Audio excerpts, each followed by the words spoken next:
You are exhausted, and you have every right to be. You are exhausted by the constant, grinding effort of caring so much about everything all the time. You are weary from the invisible, full-time job of managing the world's expectations, your own expectations, and the unpredictable surge and crash of your own feelings. You are tired of being the most fragile thing in your own life, tired of being hijacked, tired of a single careless comment from a colleague, a shift in a loved one's tone, or a negative headline having the power to derail your entire day, perhaps even your week. This state of being, this raw, exposed vulnerability to the world, is not a personal failing.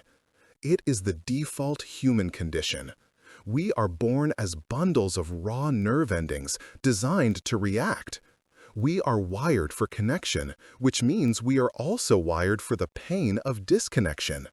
We are wired to seek approval, which means we are wired for the sting of rejection. And so we live our lives on defense. We walk through the world bracing for impact. We build flimsy walls of denial, or we lash out in anger to create distance, or we shrink ourselves down hoping to become too small a target to hit. We are governed by the chaos of the external. The opinions of others become our facts. The actions of others become our emotional reality. We are not free. We are passengers, white-knuckled in a vehicle driven by the whims of circumstance. This is not living. It is a state of perpetual reaction. And the cost. The cost is immense. It is your peace. It is your clarity. It is your creative energy, your focus, and your ability to be truly, deeply present with the people you love. You cannot be fully present for others when you are constantly, anxiously managing your own internal state. But what if there were another way? What if you could stand in the middle of a storm, not because you are numb to it, but because you are no longer made of the storm? What if you could feel anger, sadness, or fear and simply observe it as information rather than becoming its puppet? This is the promise of emotional detachment. Now, let us stop and clear the air, because that phrase, emotional detachment, is heavy. It is loaded. For many, it conjures the image of a cold, unfeeling robot, a person who is aloof, dismissive, and incapable of connection. We all know that person, and we do not want to be that person. This is the great misunderstanding. That is not detachment, that is dissociation. That is numbness, that is avoidance. That is a fortress built of fear, designed to keep all of life out. And it is, in its own way, just as much a prison as the one you are in now. The art we are here to learn is not about suppressing emotion. It is not about denying our feelings or building walls so high that we can no longer be touched. That is the path of cowardice. This is the path of courage. The art of emotional detachment is not about caring less. It is about caring differently. It is about surgically, precisely, and skillfully separating yourself, your core identity, your peace, your stability, from the volatile, unpredictable, and uncontrollable events of the outside world. It is the practice of creating a small, silent, and sacred space between a stimulus and your response. And it is in that space that your entire life is reclaimed. It is the power to care deeply about your work, to strive with 100% of your effort, and yet not be emotionally devastated if the outcome is not what you hoped for. It is the ability to listen to harsh criticism, extract any available truth from it, and discard the rest, without allowing the emotional poison to enter your system. It is the freedom to love someone with your whole heart, unconditionally, precisely because you no longer need them to be a certain way to make you feel whole, safe, or validated. You are already whole. You are already safe. This is not a cold and distant state.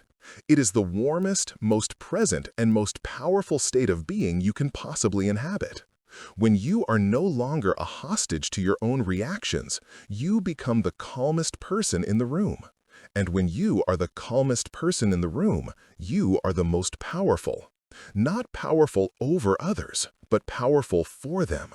You become a source of stability, a source of clarity, a source of true, unselfish empathy. You can finally, genuinely listen to someone else's pain without immediately making it about your own. You can absorb their reality without it shattering yours. You can offer compassion that is clean, strong, and pure, unmixed with your own anxiety or your own need to fix them. This is the difference between empathy and enmeshment. One is a gift, the other is a shared drowning. This audiobook is a manual for that transformation. It is a blueprint. We are not going to talk in circles with abstract philosophy. We are going to build a new internal architecture from the ground up. First, we will diagnose the invisible chains. We will shine a harsh, unflinching light on the attachments that are currently costing you your peace. We will map the internal battlefield, identifying the specific triggers and automated reactions that have been running your life on autopilot. Then we will lay the foundation. We will dismantle the myth that you must become cold. And we will define the new, powerful paradigm, the fortress of internal stability that protects the garden of your human connection. From there, we will begin the work. We will enter the war for your reactions, learning the practical, moment-to-moment skills to create that crucial pause. We will become the architects of our own stillness, mastering the tools of reframing, perspective, and observation. We will tackle the most difficult arenas, relationships where we will learn empathy without enmeshment, and goals where we will learn to break our feverish attachment to future outcomes. We will discover the new currency of clarity that this skill provides and how it translates to power and precision in every area of your life, from your career to your most intimate bonds. Finally, we will explore the profound, paradoxical truth that only the truly detached person is capable of true, unconditional connection. We will arrive together at the unshakable self. This is not an easy journey, and it is not a fast one. This is not a life hack. This is deep, structural work. You will be confronting the habits of a lifetime. You will be unlearning patterns etched into your nervous system since childhood. There will be resistance. Your old self, the self that is addicted to the drama and the rush of reactivity, will fight back. But the person who begins this journey is not the person who will finish it. The promise of this audiobook is not a life free from problems. It is not a life without pain or challenge or difficulty. Such a life does not exist. The promise is a life where you are bigger than your problems. A life where your peace is no longer up for negotiation. A life where you are no longer a leaf in the wind, tossed by the arbitrary gusts of the world, but the mountain that stands, calm and present as the weather changes around you. The promise is freedom. The art of emotional detachment is the art of reclaiming your life. It is the art of becoming the driver, not the passenger, the observer, not the victim, the artist, not just the canvas. If you are tired of being tired, if you are ready to stop reacting and start living, if you are ready to meet the calm, strong, and unshakable person you were always meant to be, then let us begin. When was the last time you felt truly at peace? Not just distracted, not just entertained or momentarily happy, but truly, deeply, and fundamentally at peace. A stillness in your core, a sense of being grounded, centered, and safe within your own skin, regardless of what was happening around you. If you are like most people, you have to search hard for that memory. For many, that feeling may be so foreign it sounds like a fantasy. Instead, what we know is the hum, a low-grade, persistent hum of internal static, the background noise of anxiety, the endless chatter of the inner critic, the planner, the worrier, the judge. We live in a state of constant, subtle bracing, as if we are always preparing for an impact that may or may not come. We wake up and our minds are already racing, running through the checklist of obligations, the anxieties of the day, the unresolved conversations from yesterday, and the looming uncertainties of tomorrow. This is the state of being we have come to accept as normal. We call it stress, we call it modern life, we call it just the way things are. But it has a truer name. It is the sound of chains. We are bound, not by external forces, though we are quick to blame them. Not by our jobs, our partners, or our bank accounts, though these are the things we point to. We are bound by something far closer to home, something far more intimate. We are bound by our own attachments. These are the invisible chains. They are forged in the unseen fires of our own minds, crafted from our deepest fears, our most desperate needs, and our most unexamined beliefs. They are not physical. They are made of perception. They are made of habit. And they are the single, primary source of our exhaustion, our reactivity, and our feeling of being a perpetual passenger in our own lives. The life of over-attachment is a life of friction. It is a life of effort. It takes a tremendous, all-consuming amount of energy to try and control the uncontrollable. It is a full-time job, and the overtime is killing us. Let us, for the first time, stop and look at these chains. Let us name them, weigh them, and understand how they function. To break free, we must first see the prison. The first and most obvious chain is our attachment to outcomes. We have been taught from our very first day in school to tie our value to a result. The grade on the test, the trophy at the competition, the admission to the right college. This pattern, once set, metastasizes as we age. Now it is the promotion. It is the sales target. It is the number on the scale. It is the successful launch of the project. It is the perfect wedding, the perfect home, the perfect child. We pour our lifeblood, our focus, and our precious mental energy into these pursuits. And there is nothing inherently wrong with ambition. Ambition is a vital creative force. But ambition becomes a torment when it is welded to a non-negotiable outcome. When you are attached to the outcome, you are no longer in the present. You cannot be. Your mind is perpetually in the future, simulating, worrying, planning, and catastrophizing. The process of your work, which is the only part of life you are actually living, becomes a mere joyless stepping stone to a destination that is never guaranteed. This chain has a specific signature. It is the voice that says, "I will be happy when. I will be happy when I get this promotion. I will be able and relax when I close this deal. I will be at peace when I have $500,000 in the bank." This is the great fallacy. It is a trap, because life is a moving target. The moment you grasp the thing you are attached to, a new attachment forms. The promotion arrives, and with it, the new, higher-stakes anxiety of the next promotion. The financial goal is met, and the goalpost immediately shifts, because the underlying insecurity was never about the money. This attachment to outcomes turns our lives into a frantic, endless chase. We are not living, we are acquiring. We are not being, we are achieving. And in the process, we become brittle.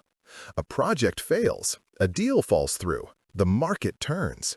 Because you have attached your sense of self, your very worth, to that external result, its failure is your failure. Its collapse is your collapse. You are not a person experiencing a setback. You are the setback. The external event crashes straight through your defenses, because you have no defenses. Your stability was outsourced to the one thing you could never, ever control, the future. This is the first chain. It is heavy, it is cold, and it keeps us running on a treadmill, forever chasing a horizon that recedes as we approach it. The second chain is heavier still. It is, for many, the central misery of their lives. It is our attachment to the opinions of others. Humans are social creatures. We are wired to connect. The need to be seen, to be accepted, to belong to the tribe is etched into our DNA. It is a survival mechanism. But in the modern world, this mechanism has become our master. We have taken our sense of self, that core essential I, and we have placed it in the pockets of strangers.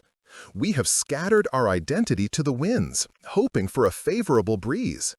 We live for the like. We are starved for the compliment. We are desperate for the positive feedback, the public praise, the nod of approval in the meeting. We are not human beings. We are performers. We walk through the world with a constant, silent plea. Please see me. Please validate me. Please tell me I am good enough. Tell me I am smart.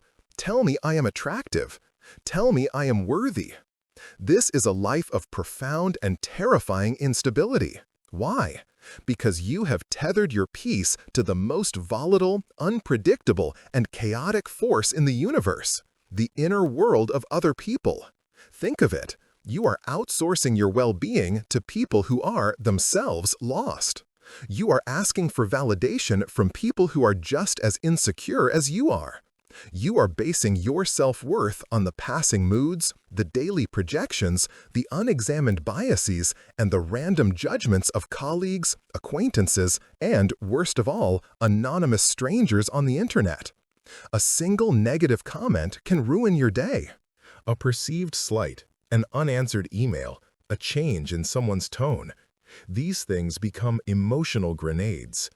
They have the power to shatter your peace because you have given them that power. You have made other people's perceptions the facts of your reality. This chain, this attachment to approval, makes us cowards. It is the death of authenticity. We do not say what we truly think. We say what we believe will be rewarded. We do not follow the path that calls to us. We follow the path that will be admired. We sand down our edges. We muffle our voices. We betray our own intuition, all in the service of managing our brand. And it is not just strangers. This chain twists our most intimate bonds. We do not just love our partners, our friends, or our family. We need them. We need them to text us back in a certain time frame to feel secure. We need them to say specific things to make us feel loved. We need them to be a certain way, to act a certain way, so that we can feel regulated.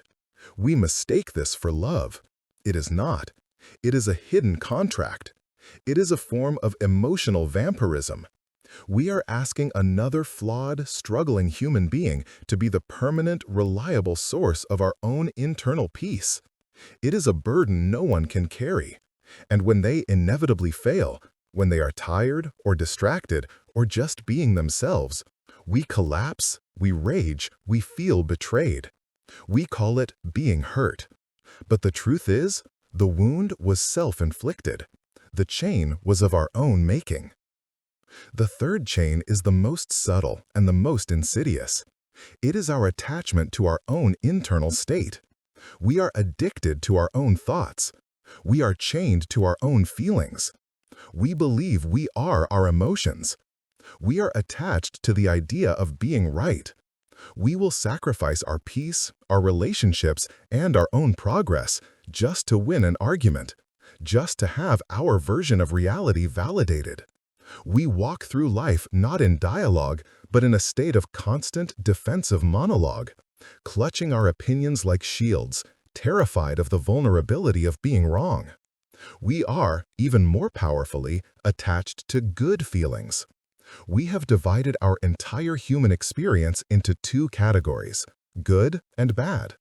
Happiness, joy, excitement, and comfort are good. Sadness, anger, fear, and boredom are bad. And so our lives become a frantic, shallow pursuit. We are addicts chasing the next hit of good. We binge watch, we overeat, we scroll endlessly, we shop, we seek drama, we drink, anything to generate a temporary up or, more accurately, to avoid a down. We have become terrified of discomfort. We have lost the capacity to simply be with our own sadness. We have lost the ability to sit with our own anger and learn what it is trying to teach us. We see these feelings as emergencies to be medicated, suppressed, or distracted from. This attachment, this fear of our own internal weather, makes us incredibly fragile. We are like amateur sailors who will only take the boat out on a perfectly calm, sunny day. The moment a cloud appears, the moment the wind picks up, we panic and flee for the shore. We are incapable of navigating the full, rich, and necessary spectrum of human experience. We are even chained to our own story. We carry a narrative of who we are that we learned in childhood. I'm not a math person. I have a bad temper, it's just who I am. I'm just an anxious person. We mistake these narratives for fixed biological facts. They are not, they are chains. They are stories we have told ourselves so many times that we have forgotten they are just stories. They become a self-fulfilling prison, a cage of identity that prevents us from ever changing or growing. These three chains, to outcomes, to others, and to ourselves, are the architecture of our suffering. They are the source of the hum. They are the reason we are so exhausted. And this brings us to the core of our problem. This life, lived in bondage to these attachments, is the life of a passenger. Think about it. When you are in the passenger seat of a car, you have no real control. Your experience is defined entirely by the person driving. If they speed up, your heart races. If they slam on the brakes, you jolt forward. If they swerve to miss an obstacle, you are flooded with adrenaline. You are, by definition, reactive. You are not acting, you are being acted upon. This is how most of us live. The driver of our vehicle is not our conscious, wise-centered self. The driver is our attachments. The car is our life. A colleague cuts us off in the meeting. They swerve, and we are thrown into a day of rage and resentment. The stock market dips, the engine sputters, and we are consumed by fear. We get a text from someone we love, a smooth, open road, and we feel a momentary high. Our hands are not on the wheel. We are simply constantly reacting to the external road and the whims of the driver. We lurch from one emotional state to another, always bracing, never in command. We have no agency, we have no real freedom. We have confused reacting with living. This is the default human state. It is the invisible prison we are all born into. We are not to blame for its construction. We are shaped by our biology, our upbringing, our culture. But we are responsible for our liberation. The first step in any escape is to know that you are a prisoner. The first step to breaking a chain is to see it, to feel its weight, to understand its mechanism. That is what this chapter has been about. It is about turning on the lights in the cell. Take a moment. Feel the truth of this in your own life. Feel the familiar, chafing sensation of the chain you grip the most tightly. Is it your desperate need for a specific future? Is it your crippling reliance on the approval of others? Is it your terrified flight from your uncomfortable feelings? See it. Name it. Do not judge it. Do not try to break it, not yet. Simply observe it. These chains are not made of iron. They are not physical realities. They are made of perception. They are made of habits of thought. And the wonderful, terrifying, glorious truth is this: what is made of perception can be dissolved by a change in perspective. Your life is not a script that has already been written. It is a vehicle. And that vehicle has been sitting in your driveway, idling, with the keys in the ignition and the driver's seat empty. You have been riding in the passenger seat, looking out the window, wondering when you would finally get to a better destination. The question is, how long will you choose to stay there? Who is running your life? It is a simple question, but a disorienting one. You, of course, would say, I am. You, the conscious, rational adult self, listening to this audiobook. You are the one who makes the decisions, who chose your job, who signed your lease, who decided what to eat for breakfast. You are the one in the driver's seat. But is that true? Was it the rational adult you who snapped at your partner this morning because you were stressed about a work deadline? Was it the conscious you who just spent 30 minutes scrolling through social media, feeling a growing pit of envy and anxiety when you promised yourself you would be present? Was it the strong adult you who felt a wave of absolute childish terror when your boss said, "We need to talk," all because it sounded exactly like the tone your father used before delivering a punishment? If we are honest, we must admit, we are not always the ones in charge. We have moments, hours, perhaps even days where we are not ourselves. We are hijacked. We are piloted by ghosts. We are run by old, unexamined, automated programs that were written into our code decades ago. This is the internal battlefield, and it is not an empty, peaceful field waiting for you to build upon it. It is a crowded, active, and chaotic war zone. It is filled with tripwires you laid yourself, trenches you've been digging since childhood, and hidden bunkers housing your oldest, deepest fears. You cannot build a fortress of peace on a land you do not understand. To attempt it is to build on quicksand. Before we can build, we must survey the land. We must create a map. This is the work of radical self-awareness. And it is the single most uncomfortable and most essential step of this entire journey. We are going to turn on the lights, all of them. We are going to look with unflinching, neutral honesty at what is actually there, not what we wish was there, not what we pretend is there. The first, most fundamental skill we must learn is the separation of the actor from the observer. Right now, you live your life as the actor and only the actor. You are completely fused with your experience. When anger arises, you do not feel anger, you become anger. When sadness washes over you, you are sadness. When anxiety strikes, you are anxiety. The feeling and the self are one and the same, a tangled, indistinguishable mass. The actor is the star of the play, lost in the drama, consumed by the script. The actor is the emotion. The observer is someone else entirely. The observer is the part of your consciousness that can sit in the audience and simply watch the play. The observer is the neutral, unshaked, curious part of you.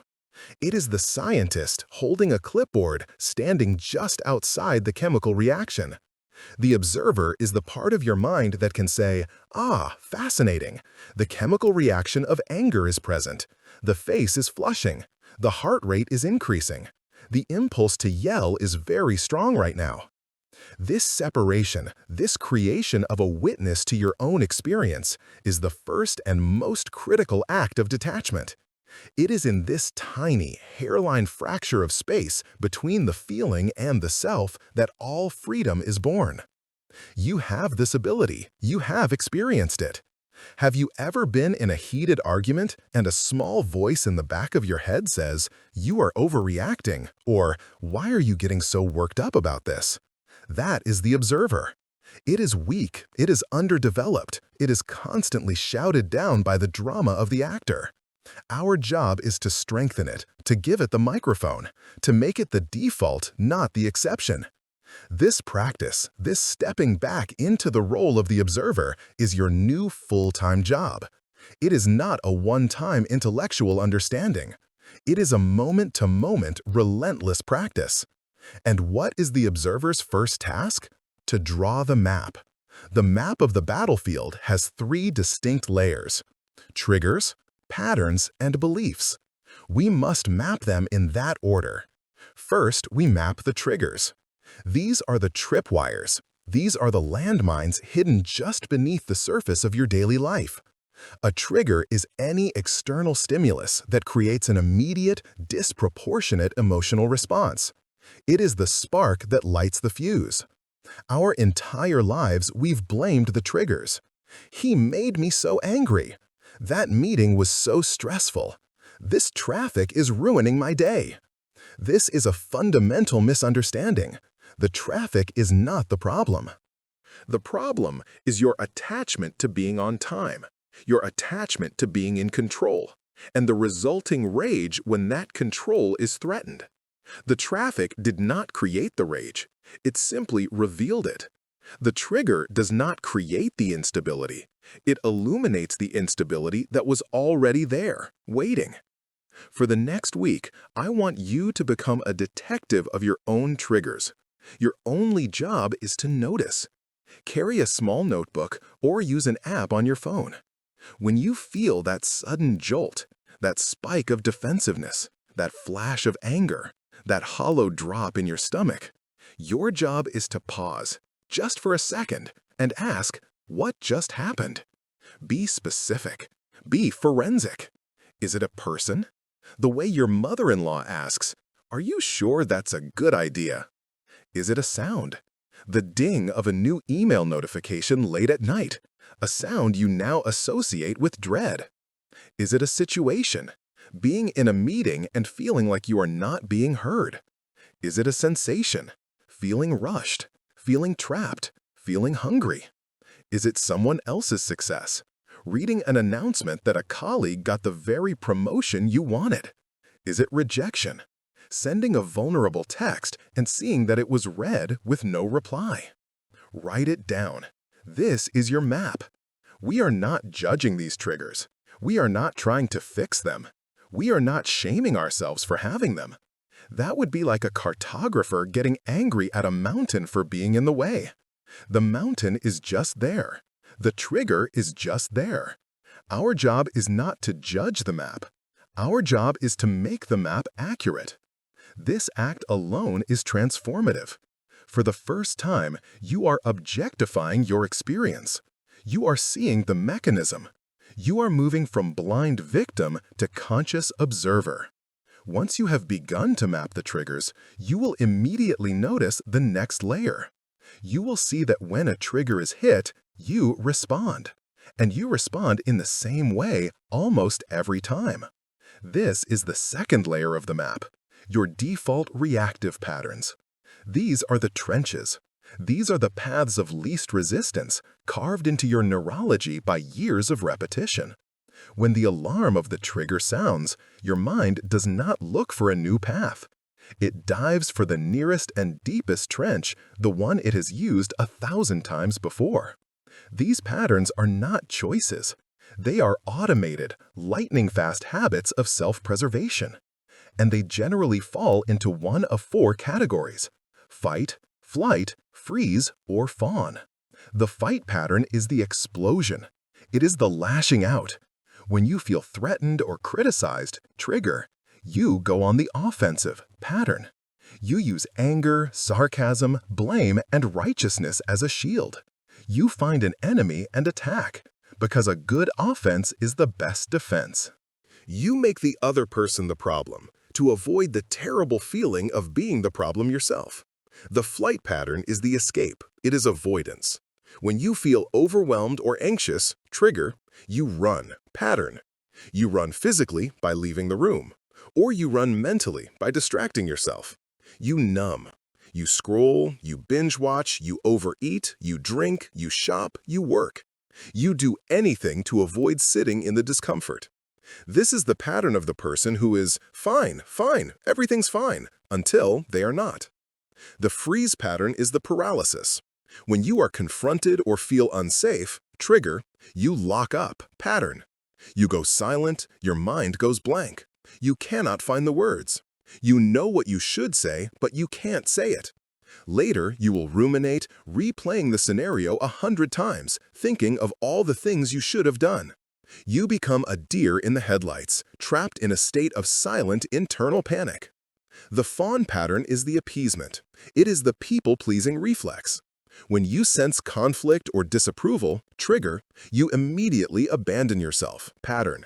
You apologize when you did nothing wrong. You say yes when you mean no. You become a chameleon, desperately trying to manage the other person's emotions, to smooth things over, to make them happy. You do this because their anger or disappointment feels to you like a life-threatening emergency. We all have a dominant pattern, but most of us use all 4. Now you must add this to your map. You are no longer just writing, "I got triggered." You are now writing, "When trigger X happens, I automatically pattern Y." When my boss questions my work in a meeting, trigger, I feel a hot flash of shame and I become completely silent, freeze. When I feel my partner pulling away, trigger, I text them repeatedly and try to fix it, fawn. When I am stuck in traffic, trigger, I grip the steering wheel and yell at other drivers, fight. When I feel sad and lonely on a Sunday night, trigger, I watch television for 4 hours straight, flight. This is the uncomfortable part we spoke of. You will look at your map, at this list of your own patterns, and you will feel a wave of shame. It is ugly to see it in black and white. It is humbling to realize that so much of your personality is just a set of automated, childish reflexes. The observer does not feel shame. The observer only feels curiosity. The observer looks at the pattern and says, "There it is. The program is running. How fascinating." You must adopt this stance of the neutral scientist. If you judge yourself, you will shut down. You will stop mopping. You will run back to your flight pattern, distraction, or your freeze pattern, shame paralysis, and the work will end. Do not judge. Just write. Just observe. This is the code that is running your life. You cannot rewrite the code until you can read it. Now for the final, deepest layer. This is the most difficult to see because it is the very foundation you are standing on. We have the trigger, the spark. We have the pattern, the explosion. We must now ask, what is the gunpowder? This is the third layer, your deep-seated core beliefs. The pattern is not random. It is a protective mechanism. It is a strategy designed by a younger version of you to protect you from a fundamental, terrifying pain. That pain is rooted in a core belief. Your core beliefs are the bunkers. They are the unseen command and control centers from which the entire war is being run. The only way to find them is to follow the pattern down. You must ask, why? Why does this trigger set me off? Why do I use this pattern? Let us take an example. Your pattern is fawn, people-pleasing. Your map says, when my friends seemed annoyed with me, I apologized over and offered to change our plans to whatever they wanted. Pattern. Now we dig. Why did I do that? Because I couldn't stand the feeling of them being annoyed. Why? Because if they are annoyed, it means they might be mad at me. Why? Because if they are mad at me, they might leave me. They might abandon me. Why is that so terrifying? Because, deep down, I believe that I must have the approval of others to be safe and worthy. I believe I am unlovable on my own. There it is. That is the core belief. That is the gunpowder. The entire fawn pattern is not about your friend. It is a desperate, strategic defense of this fragile, terrified belief. Let us do another. Your pattern is fight, anger. Your map says, when that person cut me off in traffic, I raged for 10 minutes, called them an idiot, and felt my blood boil. Pattern. We dig. Why such an extreme reaction? Because they disrespected me. They acted like I was invisible. Why is that so bad? Because it's not fair. It's a violation. Why does that violation feel so personal? Because if I am not seen, if I am not in control, then I am weak. I am a victim. And what is the core belief? Deep down, I believe the world is a chaotic, dangerous place, and if I am not in control, I will be destroyed. I believe I must be dominant to be safe. The rage is not about the traffic. It is a defense of this core belief. This is the bottom layer of the map. Triggers are the symptoms. Patterns are the strategies. Beliefs are the source. And here is the truth. Almost all of our core beliefs, the ones that cause our attachments and our suffering, are lies. They are lies we learned in childhood. They are generalizations we made from a place of limited understanding. I am not good enough. I am unlovable. I must be perfect to be safe. I am responsible for everyone's feelings. My worth is in my achievements. These are the invisible chains we spoke of in Chapter 1, and this is where their links are forged. So, this is your work. This is the map. Identify the trigger. What just happened? Observe the pattern. How did I automatically react?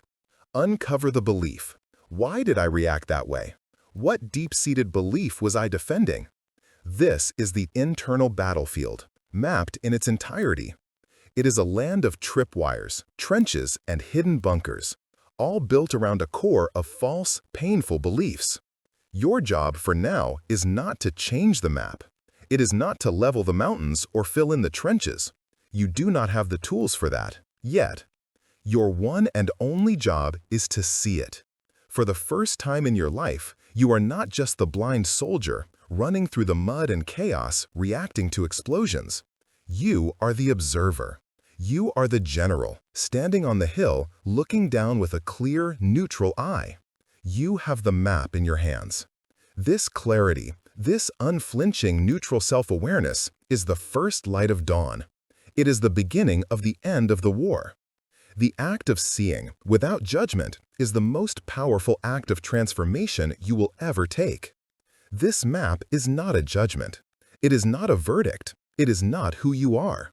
It is simply the set of programs you have been running. And a program, once seen, can be rewritten. There is a ghost in the room, a deep, persistent, and unvoiced fear that we must now confront, or we can go no further. It is the fear of losing ourselves. You are listening to this because you are in pain. The pain of overattachment, the exhaustion of the chains we named in Chapter 1. But you are also a human being, wired for connection. And so a voice inside you, perhaps the most noble part of you, is whispering, "Wait, don't go too far," it says. "If I detach, will I still be me? Will I be a good person? If I am no longer consumed by my feelings, will I become a monster? Will I become cold, aloof, and uncaring?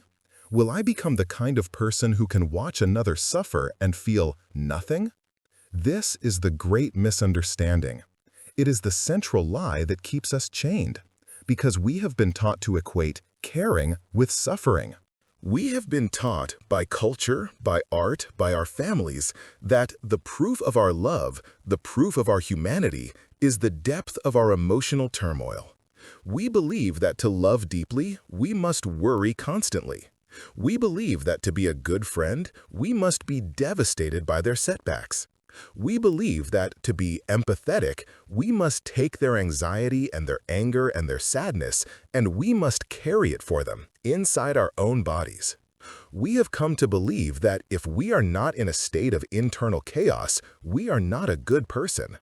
This is a distortion, and it is a deeply destructive one.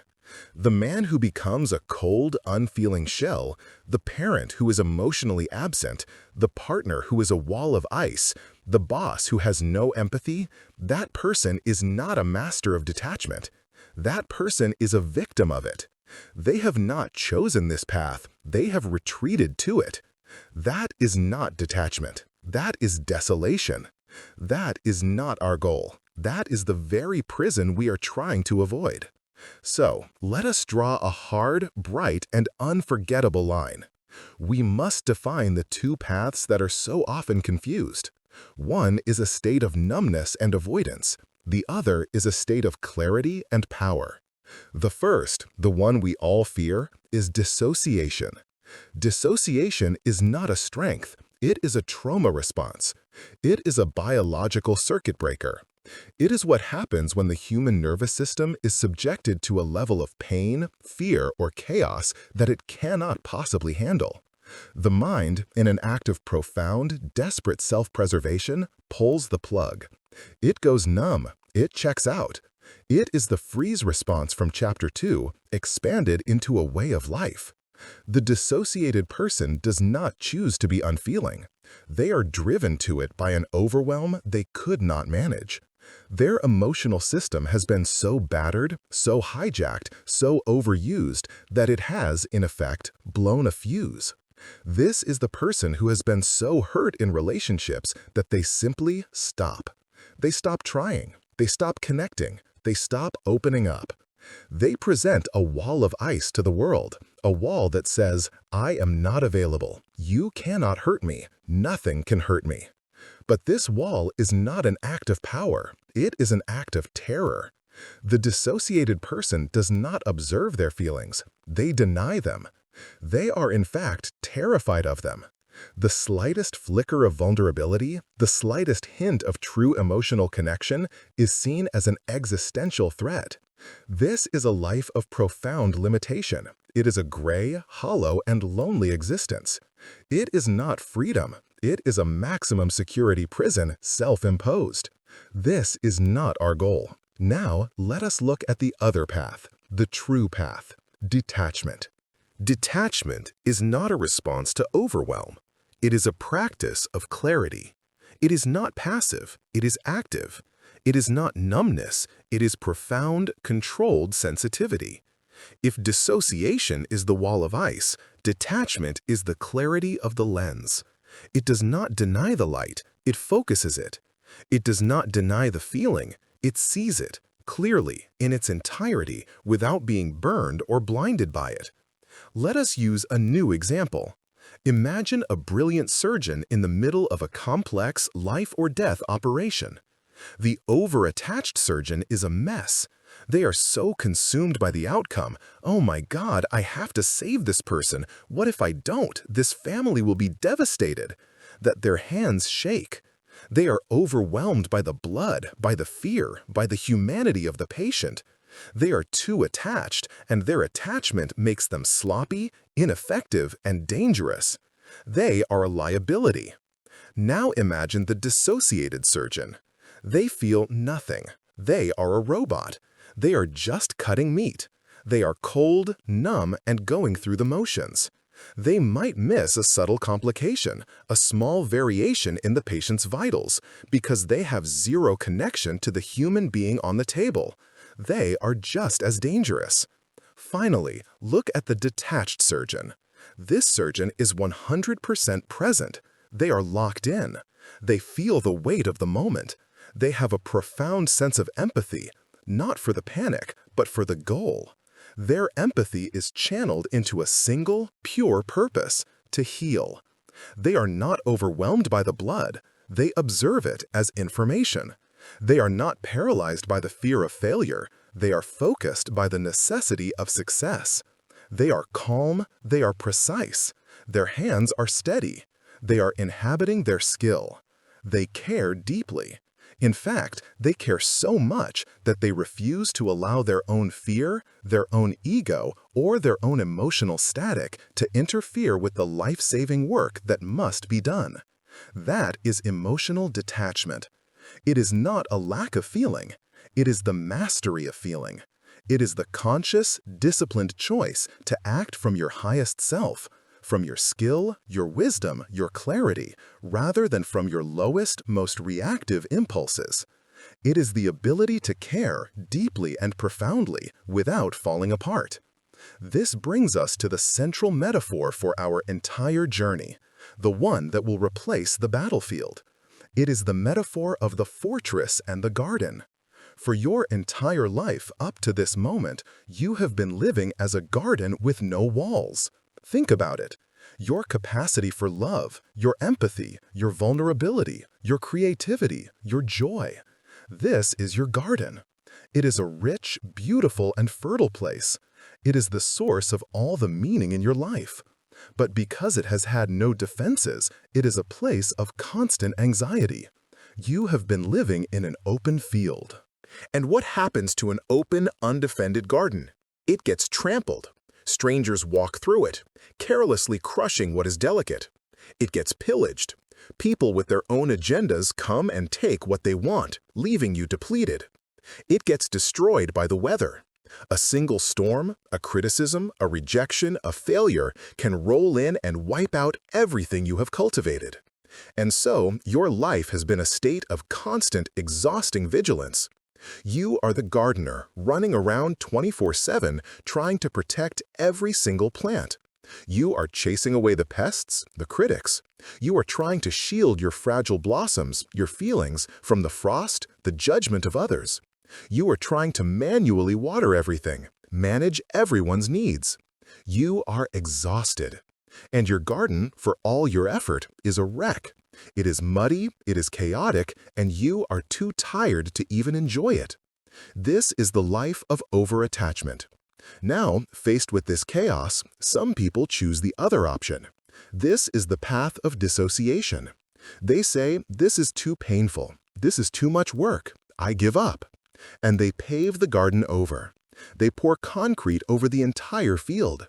Now nothing can be trampled, nothing can be pillaged, nothing can be hurt by the weather. It is safe and it is dead. This is the sterile, gray, lonely prison of the dissociated mind. This is the person who feels nothing. We will not do this. We will not pave our garden. That garden is who we are. We are going to choose the third way, the path of the master. We are going to build a fortress. But this fortress is not a wall to keep life out. It is a wall to create a safe space for life to flourish within. The fortress is built around the garden. The fortress is your internal stability. It is your non-negotiable, unshakable self.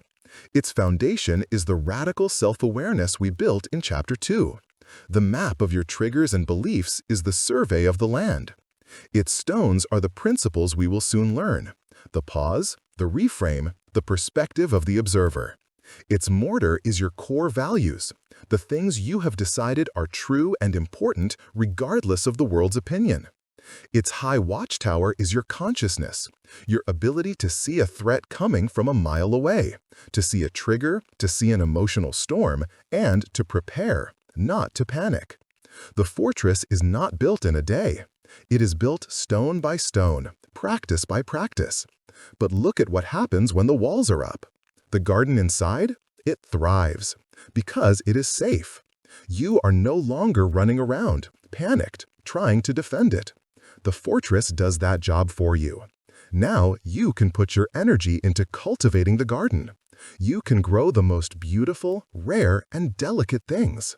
You can be vulnerable, you can be creative, you can be joyful, because you know that you are in a protected space.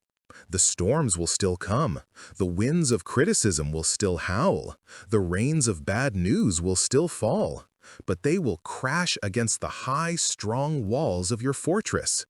You will be inside, in your garden, safe and at peace, able to observe the storm and even appreciate its power without being destroyed by it. This is the most important part. The fortress has a gate, a strong, solid, heavy gate that you control.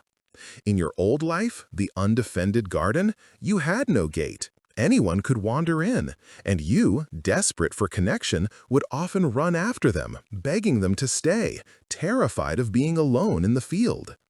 In the dissociated life, the paved-over garden, the gate is sealed. It is rusted shut. No one comes in, and nothing gets out. It is a tomb. In the detached life, you are the keeper of the gate. You can choose to open it. You can choose to invite people into your beautiful, protected, and thriving garden. Not because you need them to save you from the wilderness. Not because you are desperate for them to validate your garden's existence. You invite them in simply because you wish to share your abundance. You can connect with them, be vulnerable with them, love them, all from a place of absolute, unshakable strength. And if they must leave, or if they prove to be destructive to your garden, you can lead them back out the gate, and you can close it. And you will be fine. You will still be safe. Your garden will still be yours. Your peace will still be intact. This is the art of emotional detachment. It is not about becoming cold. It is about building a sanctuary for your own warmth. It is not about caring less.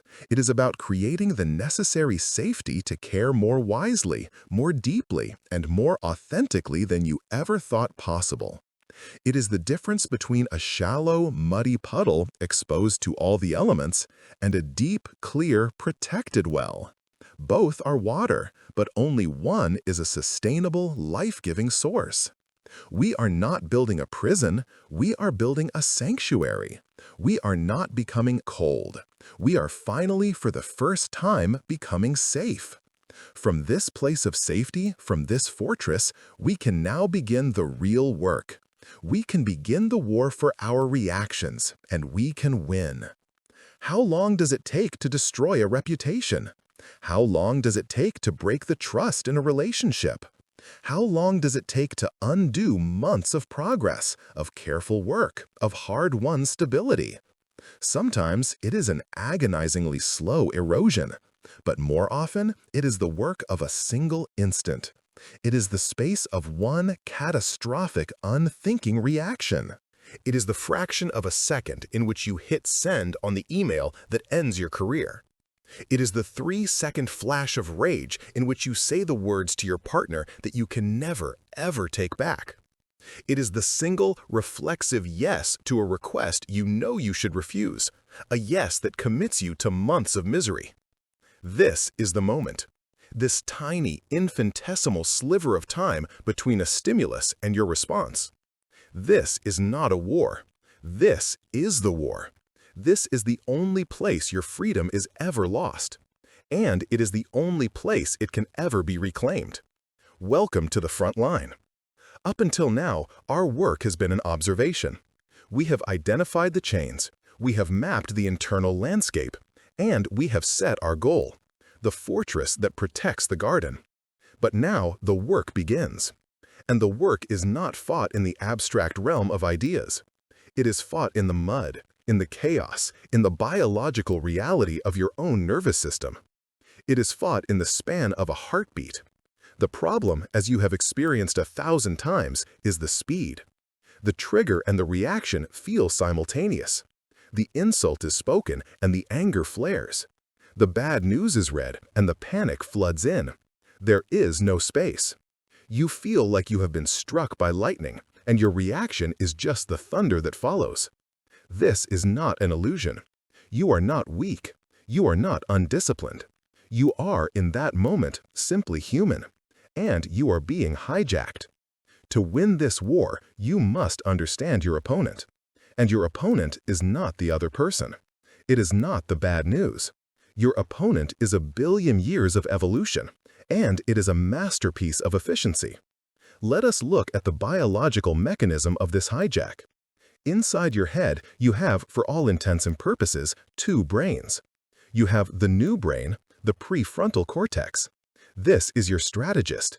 It is the part you identify as you. It is wise, rational, slow, and analytical. It is the part that reads philosophy, that makes complex long-term plans, and that understands the value of emotional detachment. It is the part of you that wants to build the fortress. But deep beneath it, in the ancient, primal core of your mind, you have the old brain. This is your limbic system, your amygdala. This is your sentry. The sentry is not wise. It is not rational. It is not slow. It is a hair-trigger paranoid and lightning-fast survival mechanism. Its one and only job is to scan the environment 24/7 for one question and one question only. Am I safe? And here is the critical problem. The sentry always gets the information first. When a trigger occurs, a ding from your phone, a critical tone in your boss's voice, the sight of your ex-partner's name, that sensory data splits. A tiny, fast trickle goes to the slow, rational strategist. But the vast, high-speed bulk of the data goes directly to the sentry. The sentry does not wait for the strategist's analysis. It does not care about context. It does not care if the threat is a saber-toothed tiger or just an email. To the sentry, all perceived threats are equal. It sees the threat, and in less than a millisecond, it does the only thing it knows how to do. It pulls the alarm. This is the emotional hijack. In an instant, the sentry floods your system with cortisol and adrenaline. Your heart rate explodes. Your muscles tense. Your blood is diverted from your rational brain, the strategist, and sent to your limbs, preparing you for the patterns we learned in Chapter 2, to fight, to flee, or to freeze. By the time your poor strategist, your rational self, finally gets the memo and wakes up, the battle is already over. The tanks are already rolling down the street. The jets are already in the air. You are in the reaction. Your rational mind is now just a passenger, screaming from the back seat as your hijacked emotional self drives the car straight off the cliff. This is why your willpower fails. This is why just deciding to be calm is a joke. You cannot reason with a hijack. You cannot outthink a flood of adrenaline. You are trying to use the slow, logical strategist to defeat the fast, primal sentry. You will lose every single time. This is the friction. This is the war we speak of. It is the inner torment of knowing you are overreacting but feeling utterly powerless to stop it. The old paths in your brain, the trenches of your default reactions, are not just ideas. They are physical. They are deep, wide, well-paved superhighways of neural connection, built by decades of repetition. Your new desired path, the one of calm, detached, wise response, is a tiny, overgrown, barely visible dirt path in the woods. When the flood of a trigger comes, where is the water going to go? It will always go down the superhighway. It is not a choice, it is physics. So what do? We cannot stop the sentry from pulling the alarm. That is its job, and it will do it forever. We cannot will the floodwaters to stop. We must change our strategy. We are not going to fight the flood. That is a losing battle. We are going to build a dam. We are going to insert a lever. We are going to create space. The single most powerful, most important, and most difficult tool you will ever learn in this life is the pause. It sounds simple. It sounds almost insulting in its simplicity. But it is the one thing that separates the passenger from the driver. The hijack, the chemical rush, is all-consuming, but it is also fast. It is designed for immediate, explosive action. The sentry screams for immediacy. It demands a response now. The pause is your act of divine rebellion. It is the conscious, intentional, and powerful insertion of time between the stimulus and the reaction. It is you, the observer, stepping onto the front line. It is you standing between the sentry's alarm and the launch button for your fight or flight pattern. It is you, the conscious self, saying, "Thank you for the alert. I will take it from here." This is not a passive pause. This is not counting to 10.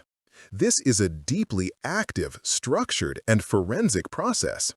It is a 3-step drill, and you must practice it until it is more automatic than the hijack itself. The moment the alarm goes off, the moment you feel the heat in your chest, the tightness in your throat, the flush of shame, the jolt of panic, you have one job. Step 1. Stop. Physically. Do nothing. If you are about to speak, close your mouth. If you are about to type, take your hands off the keyboard. If you are about to stand up, stay seated. This is the physical act of interruption. You are cutting the circuit. You are refusing to feed the beast of immediacy. You are stopping the automated program for 1 second from running its course. This single act is a revolution. Step 2. Breathe. This is not a spiritual suggestion. It is a biological command. Take one deep, conscious, and even mechanical breath.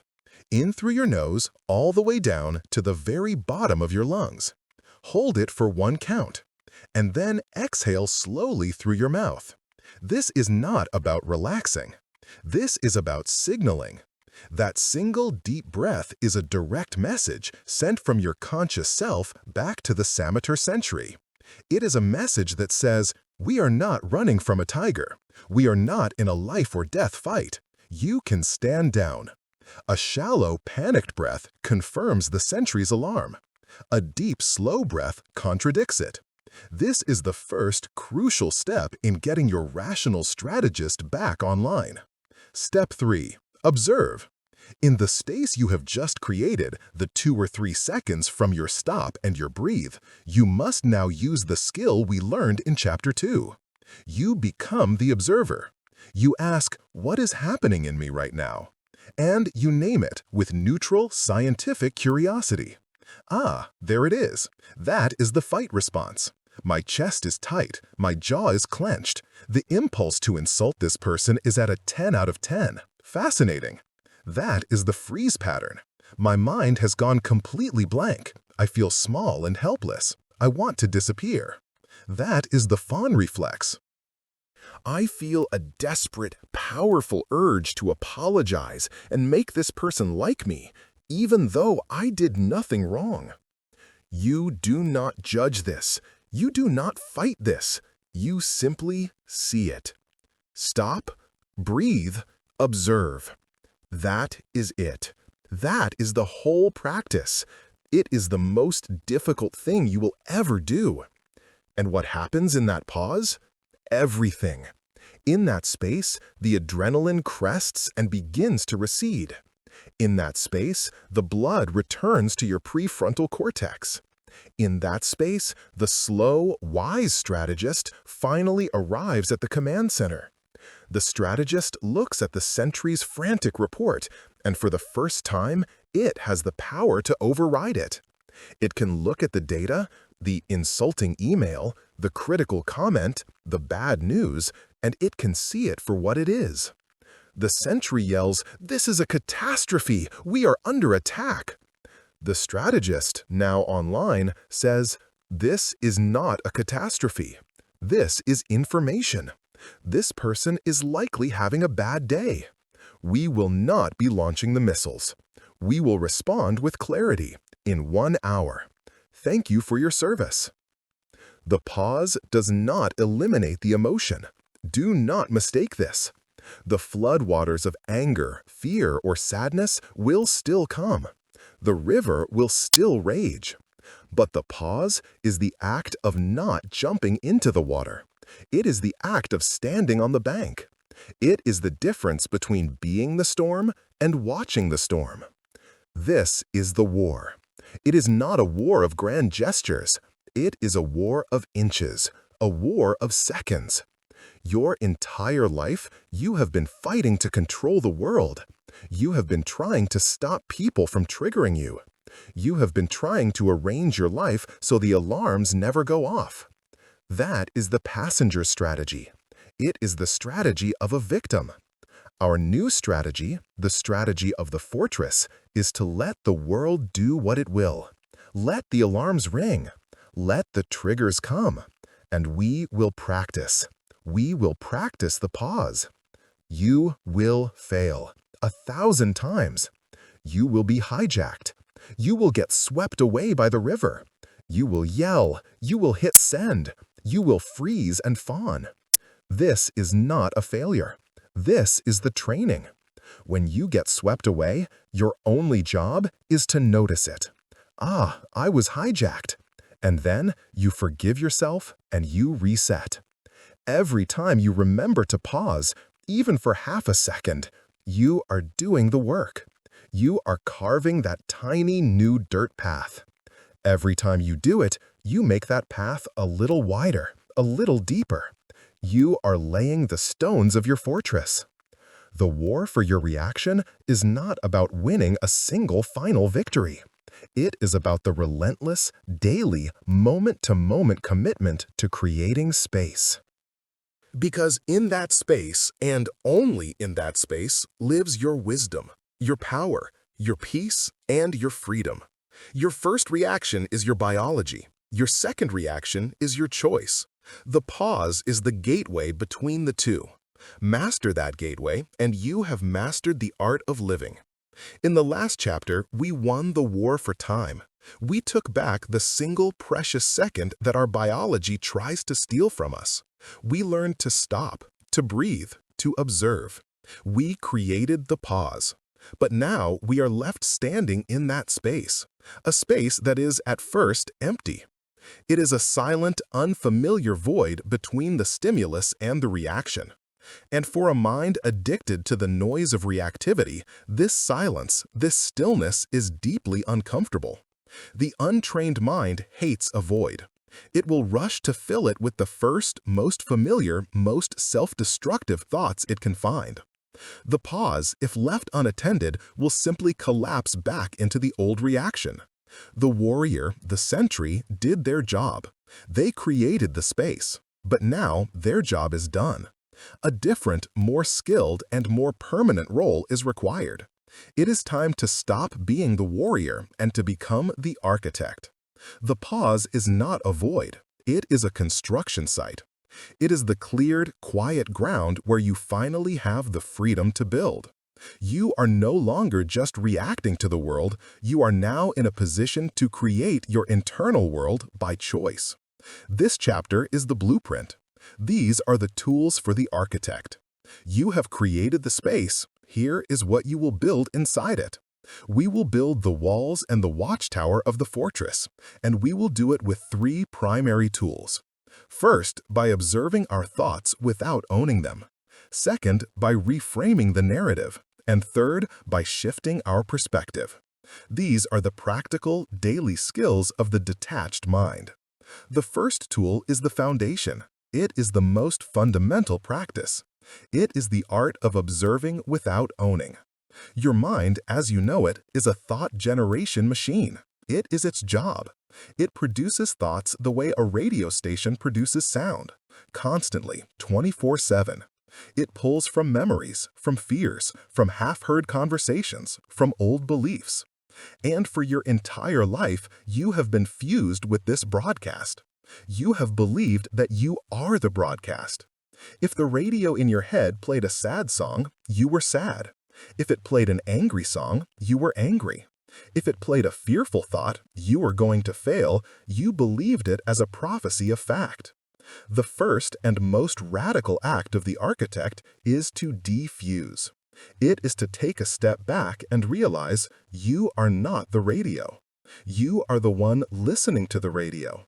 You are not your thoughts. You are the awareness of your thoughts. This is the skill we began to map in Chapter 2, now put into practice. In the space of the pause, your first job is to simply watch the thoughts that arise. A trigger happens. Your boss is critical. You stop. You breathe. Now you observe. And here they come, the mental fireworks. He hates me. I'm terrible at my job. I'm a failure. This is a catastrophe. I should just quit. Look at this cascade. The old you, a passenger, would have grabbed the very first thought, he hates me, and spiraled. You would have become that thought. You would have entered that story, and it would have become your reality for the next 3 hours. The architect does not. The architect stands back, clipboard in hand, and simply notes the thoughts as they fly by. Ah, there is the he hates me thought. That one is very familiar. There is the I am a failure thought, a classic. There is the physical sensation of heat in my chest, noted. There is the impulse to fawn and apologize, or fight and get defensive. You do not argue with the thoughts. You do not fight them. You do not try to suppress them. You do not judge yourself for having them. You just label them. This is a thought. This is a feeling. This is a sensation. This is the single most powerful act of cognitive detachment. You are treating your internal experience as data, not as truth. You are treating your thoughts as internal events, no different from a sound you hear or a sight you see. They are just bits of information generated by the old, patterned, sensory part of your brain. These thoughts are mental weather. They are not you. You are the sky, and they are just the clouds and storms passing through. The sky does not become the storm. The sky does not fight the storm. The sky simply contains the storm, and in its vast, unshakable stillness, it allows the storm to pass. This is the foundation of your fortress. This is the concrete. It is the daily, hourly, moment-to-moment practice of not believing every thought that flickers through your mind. It is the simple, powerful act of seeing your thoughts and your feelings as not me. Once this foundation is poured, you can build on it. This leads to the second tool, the tool for building the walls of your fortress. This is the art of reframing the narrative. If observing is the passive act of seeing the thought, reframing is the active act of challenging it. Every event that happens to you in the world is neutral. It is pure data. The event itself has no inherent meaning. A person cuts you off in traffic. That is data. You get a negative review on a project. That is data. Someone doesn't text you back. That is data. The event itself has no power to make you feel anything. The only thing that creates your emotional reaction is the story you tell yourself about the data in the instant after it happens. The person cuts you off. Old automatic story, the hijack. That person did that to me. They are disrespectful. They think I'm a nobody. The world is a terrible, hostile place. Resulting feeling, rage. You get a negative review. Old automatic story. This is proof. I am an imposter. I am a failure. I will never be good enough. Resulting feeling, shame, despair. The person doesn't text you back. Old automatic story. I have been rejected. I am annoying. They are abandoning me.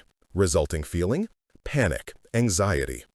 The story is the attachment. The story is the chain. But here is the secret. You are the author. And what can be written can be rewritten.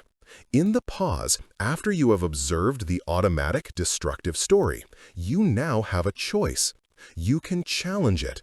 You, the architect, can pick up the red pen and edit the script. This is not toxic positivity. This is not lying to yourself and saying, "This is great." This is rational utility. It is the search for a story that is truer or, at the very least, more useful and less destructive. Let's try it. The person cuts you off. You pause. You observe the rage. You observe the story. They disrespected me. Now you reframe. You edit. New chosen story. That person is probably late for an emergency. New chosen story. That person is a terrible driver, and they are so lost in their own world they didn't even see me. It has nothing to do with me. New chosen story. That is a car on a road. I will be at my destination in 10 minutes and will never see that car again. This is not worth one more second of my peace. Resulting feeling? The rage dissolves. It has no fuel. You have starved it of its story. You get a negative review. You pause. You observe the shame. You observe the story. I am a failure. Now you reframe. New chosen story. This reviewer has given me specific, actionable data I can use to improve. This is a gift. New chosen story. This reviewer is one person with one opinion. My work was seen by many. I will not let one opinion erase all the other data. New chosen story. This feedback is about the project. It is not about me. I am not my work. I am the person who does the work. Resulting feeling? The shame recedes. It is replaced by clarity or even motivation. This is cognitive reframing. It is the conscious act of choosing your interpretation. This is how you build the walls of your fortress. You stop allowing the world's random, chaotic events to punch holes in your peace. You build a strong, rational, chosen wall of interpretation that protects your internal garden. Finally, we need the third tool. This is the tool for the high watchtower.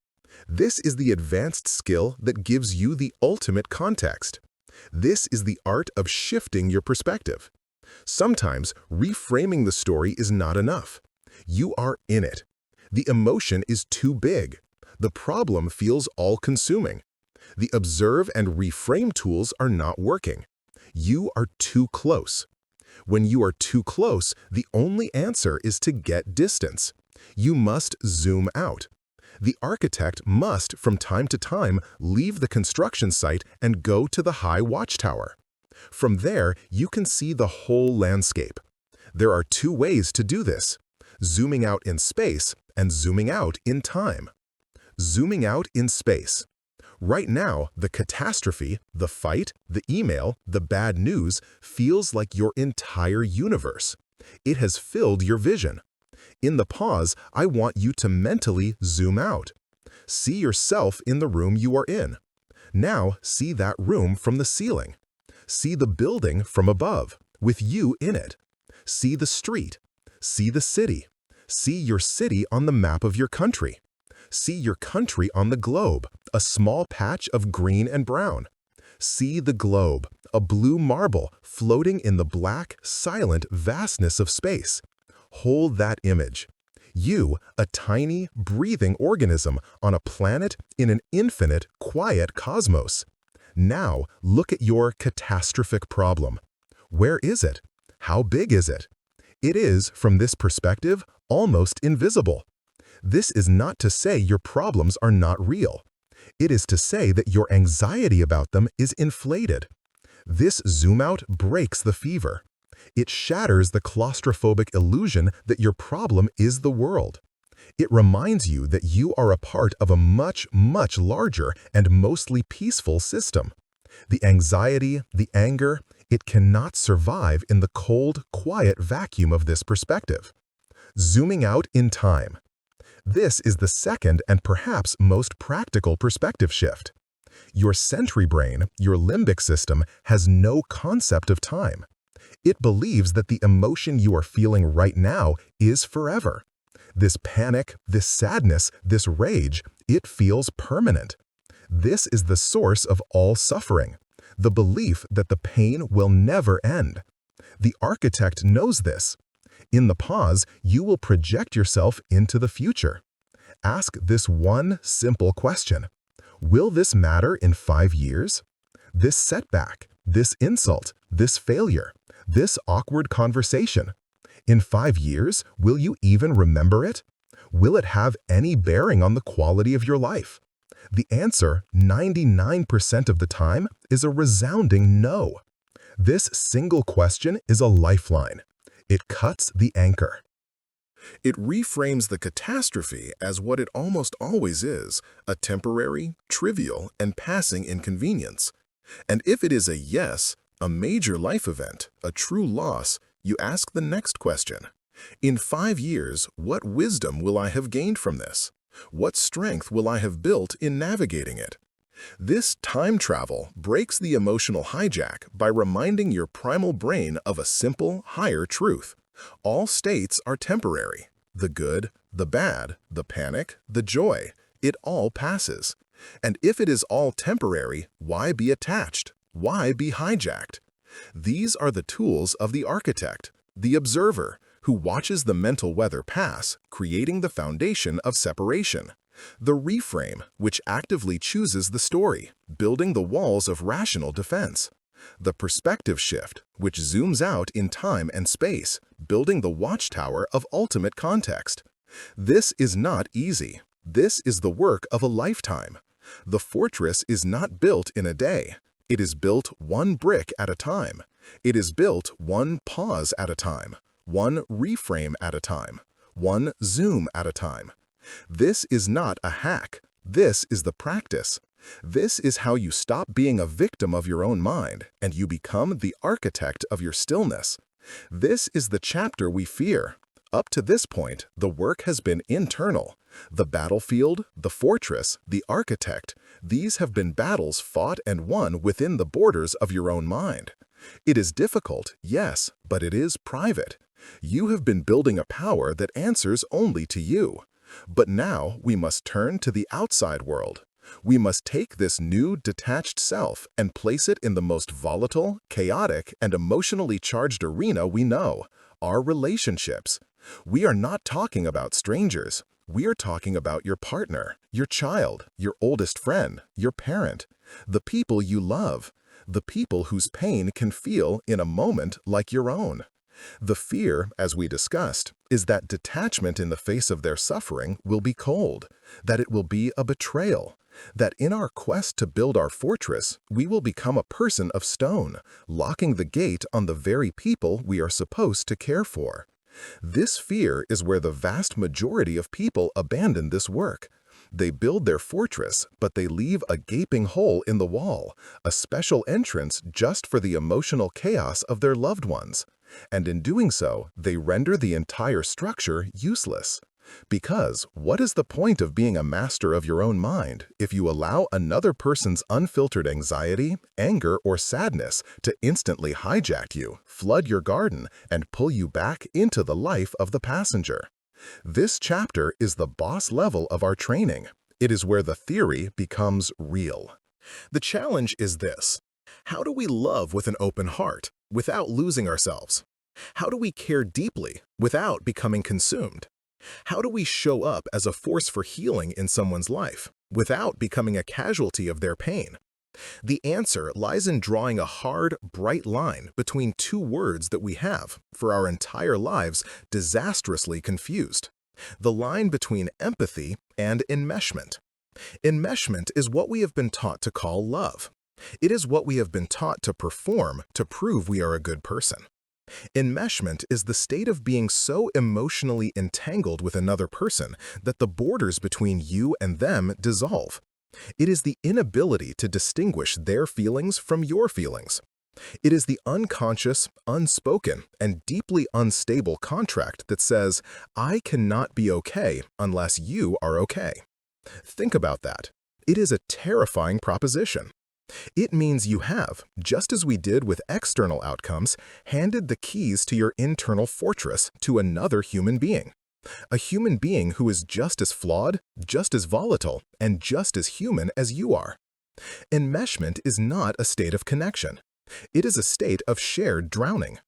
Imagine you're standing on the stable bank of a river and you see someone you love struggling, thrashing, and drowning in the rapids of their own fear or sadness. Enmeshment is the act of immediately, instinctively, and heroically diving into the rapids with them. Now you are both in the water. You are both panicking. You are both thrashing. You are not a savior. You are a second victim. You are pulling them, they are pulling you, and you are both sinking, locked in a desperate, fatal embrace. You have not helped them. You have only added your own panic to theirs, and in the process, you have destroyed your own stability. This is the life most of us live. Your partner comes home filled with anxiety from their job. They are drowning in that feeling. The enmeshed response is to become anxious. You absorb their panic. You start asking 1,000 questions, you start spinning, you try to fix it. Now the house is filled with two anxious people. You have not helped, you have amplified. Your friend calls you, consumed by their own sadness and self-pity. The enmeshed response is to become their emotional dumping ground. You sit for an hour and absorb their toxic, looping narrative. You hang up the phone and you feel exhausted, depressed, and hollowed out. Your garden has just been pillaged. You have been an accessory to their pain, not a solution to it. This is not kindness. This is not love. This is a profound, if unconscious, lack of boundaries. It is a failure to protect your own life. And worse, it enables the other person. It teaches them that to get your attention and love, they must perform their suffering. It creates a deeply unhealthy, codependent dance where you are both trapped. The cost of enmeshment is staggering. It is the deep, acidic resentment that builds up over time. It is the burnout that comes from carrying the emotional weight of two people. It is the complete loss of your own identity. You are no longer a person, you are a reaction. Now let us look at the other way, the path of the detached, powerful self. Let us look at empathy. Empathy is not enmeshment. Empathy is not feeling what they feel. That is called emotional contagion. True, powerful empathy is the understanding of what they feel. It is the capacity to see their pain, to honor it, to validate it, and to hold space for it, all from a place of unshakable, loving strength. Let us return to the river. You are on the bank. You are in your fortress. You are stable. You see your loved one drowning. The detached, empathetic response is not to jump in. It is to stay firmly planted on the shore. It is to remain the calm, clear, and stable force. You are the lifeguard. The lifeguard does not share the victim's panic. The lifeguard masters their own so they can be effective. The lifeguard, from their place of strength, throws a life preserver. They extend a rope. They offer a stable, strong hand. I am here. I see you. I am not going anywhere. Grab this. Your strength gives them strength. Your calm calms them. You become an anchor in their storm. You are not in the rapids with them, but you are 100% with them. This is the critical difference. Your partner comes home, drowning in work anxiety. The enmeshed response? What happened? Oh my God, that's terrible. Are you okay? You should do this. You should do that. Jumping in. The empathetic, detached response? You pause. You observe your own rising anxiety, and you let it go. It is not yours. You build your fortress in that second. You turn to them from a place of calm. You give them your full, undivided, non-anxious presence. And you say, I can see you have had a terrible day. I am so sorry. Tell me about it. I am here to listen. You become a sanctuary for them, not a fellow prisoner. You are the bank of the river. You are the place they can crawl out of the rapids and rest, knowing you will not be swept away with them. This is the most profound love you can ever offer. It is a love that is not needy, not grasping, not selfish. It is a love that says, your emotions are safe with me. Your darkness is safe with me.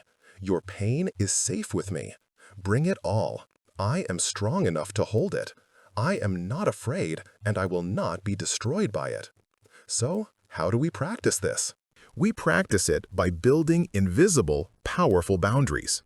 We have been taught that boundaries are acts of aggression, that they are walls we build to keep people out. This is a misunderstanding. Let us find a new analogy. A boundary is not a wall. It is a property line. A boundary is a simple, clear, and non-negotiable understanding of where your property ends and their property begins. A fence is not an act of hostility. A fence is an act of clarity. It says, this is my yard, which I am responsible for. That is your yard, which you are responsible for. Clear boundaries, in fact, make for excellent neighbors. Enmeshment is a state of having no property line. You believe your neighbor's unmowed lawn is your problem. You are constantly running into their yard trying to fix it while your own house falls into disrepair. Our new job is to define the property line. The line is this: your emotions are your property. Their emotions are their property. Your choices are your property. Their choices are their property. Your happiness is your property. Their happiness is their property. This is the hardest truth and the most liberating. You are not responsible for another adult's happiness. You are not responsible for fixing them. You are not responsible for managing their internal state. You are responsible for your response. You are responsible for being a loving, kind, and supportive presence from within your own property. This is how it looks in practice. 1. You listen to understand, not to fix. When someone is in pain, their sensory brain, their primal self, is in control. They are not looking for your 5-point plan. They are not looking for your brilliant logical solutions. They are looking for safety. They are looking to be seen. The most powerful, detached, and empathetic gift you can give is your silent, focused presence. Let them talk. Do not interrupt. Do not try to solve it. Just listen. Be the bank of the river. Let their chaotic, emotional energy flow past you, not into you. When you are listening from your fortress, you can hear what is underneath the words, the fear, the pain. You are not tangled in the drama of the story. You are connected to the heart of the person. 2. You use I statements that are clean and clear. Your enmeshed language is you and we. You need to. We have to. Your detached, empathetic language is I. Instead of, you are overreacting, you need to calm down. Aggression, enmeshment. Try, I can see how much pain you are in right now. I am here. Detachment, empathy. Instead of, we are going to solve this, first you will call. Enmeshment, fixing. Try, that sounds incredibly difficult. What do you feel is the next right step for you? Empowerment. Instead of, you are making me so anxious. Blame, enmeshment.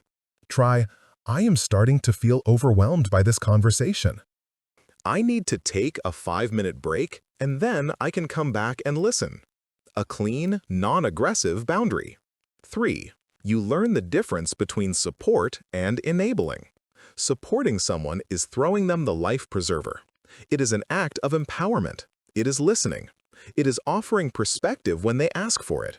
It is respecting their agency to make their own choices, even if you disagree with them. Enabling someone is jumping in the water. It is saving them from the consequences of their own actions. It is giving them the solution so they never learn to find their own. It is protecting them from the very pain that is trying to teach them something. Enabling feels like kindness, but it is the ultimate act of disrespect. It is a vote of no confidence. It says, I do not believe you are strong enough to handle your own life, so I will handle it for you. True, detached love is the opposite. It says, I know you are in pain, and I know this is hard, and I believe 100% in your power to get through this.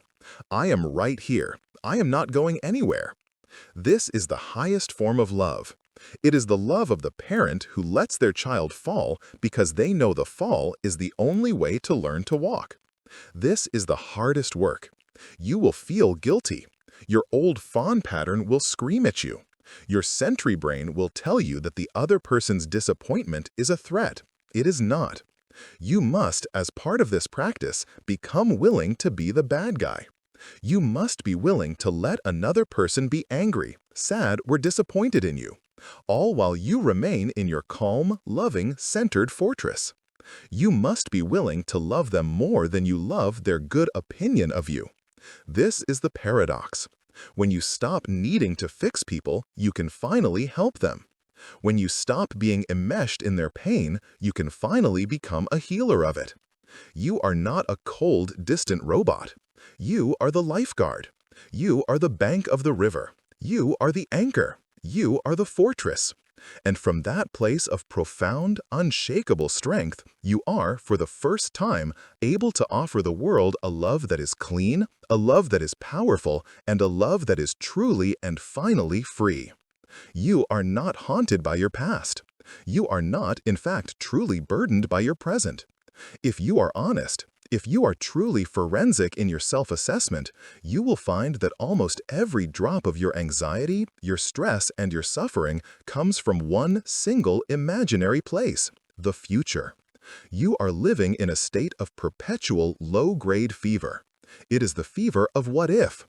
It is the fever of I must. It is the fever of I hope, which is just a pretty word for its shadow, I fear. We are not chained to reality. We are chained to a hypothetical. We are held hostage by a time that does not exist, a place that is not real, a set of outcomes that are, and will always be, complete and total fictions until the moment they arrive. This is the great sickness of the ambitious. You, the striver, the creator, the builder. You have been taught that your ambition is your engine, but you have, through years of conditioning, allowed your ambition to become your torment. You have taken your beautiful, creative, driving energy, and you have shackled it to a non-negotiable set of demands. You have made your goals your jailers. You have made your dreams your masters. You have created a life where peace is conditional. I will be at peace when I get the promotion. I will be happy when I launch the business. I will be secure when I have X amount in the bank. This is a life lived on hold. It is a life of perpetual pending. You are not living, you are waiting. You have turned the entire, vibrant, messy, and glorious process of your life into a mere, joyless, stressful obstacle course you must endure on the way to a hypothetical destination. And here is the supreme cosmic irony. The more you need a specific outcome to happen, the less likely you are to get it. Your desperate, white-knuckled attachment to the result is the very thing that sabotages the process. Why? Because attachment destroys presence. Attachment is, by definition, not being here. It is being in the future, worrying, planning, fantasizing. And the only place your power exists is here. The only time you can do the work is now. When you are attached to the outcome, you cannot be present in the process. The salesperson who is desperately attached to making the sale does not listen to their client. They are too busy in their head, planning their next move. Their neediness, their fever radiates from them. The client feels it, they are repulsed by it, and the sale is lost. The artist who is obsessed with the review, the fame, the critique cannot be present with the work. They are not painting, they are second-guessing. They are not writing, they are performing for a crowd of phantoms. The work becomes tight, inauthentic, and weak. The person on a first date who is attached to the outcome of marriage does not meet the human being across from them. They are interviewing a candidate. They are running a diagnostic. They are projecting a fantasy. And the possibility of genuine connection right here, right now, dies in that room. Your attachment to the future is the poison that ruins the present. And the present is the only tool you have to build the future. This is the trap. So, how do we escape? How do we strive with passion and with fire without this corrosive fever? We do not achieve this by becoming apathetic. We do not stop striving. We do not abandon our goals. No, we become masters. We adopt the great paradoxical principle of the master. It is the 100-0 principle. 100% effort, 0% attachment. This is the key. This is the surgical separation that changes everything. You must, in your mind, build an unbreachable wall between these two concepts. 100% effort is the process. It is the work. It is the present. This is the domain of your control. This is what you do right now in this one precious, controllable second. It is the research. It is the phone call. It is the email. It is the line of code. It is the single, difficult conversation. It is the 100% focus you bring to the task at hand. Your new religion must be a fanatical, devoted, and passionate worship of the process. You must fall in love with the work itself. 0% attachment is the outcome. It is the result. It is the future. This is the domain of the uncontrollable. This is the yes or no. This is the promotion or the rejection. This is the market, the critic, the weather, the algorithm, the random chance of the universe. This you must learn to release completely. You must adopt a sacred, profound, and peaceful indifference to the result. You commit 100% to the actions, and you have 0% attachment to the consequences. You pour your entire soul into the effort, and you completely surrender the outcome. Let us make this clear. This is not apathy. Apathy is 0% effort, 0% attachment. That is a life of gray nihilism. Our old sick model was 100% effort, 100% attachment. That is a life of anxiety. The new model, the model of the master, is 100% effort, 0% attachment.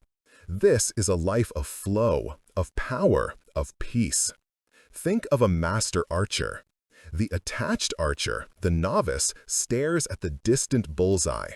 Their mind is on the target. They are thinking about the prize, the score, the applause of the crowd. They are worried about the wind, a slight tremor in their hand. Their mind is in the future.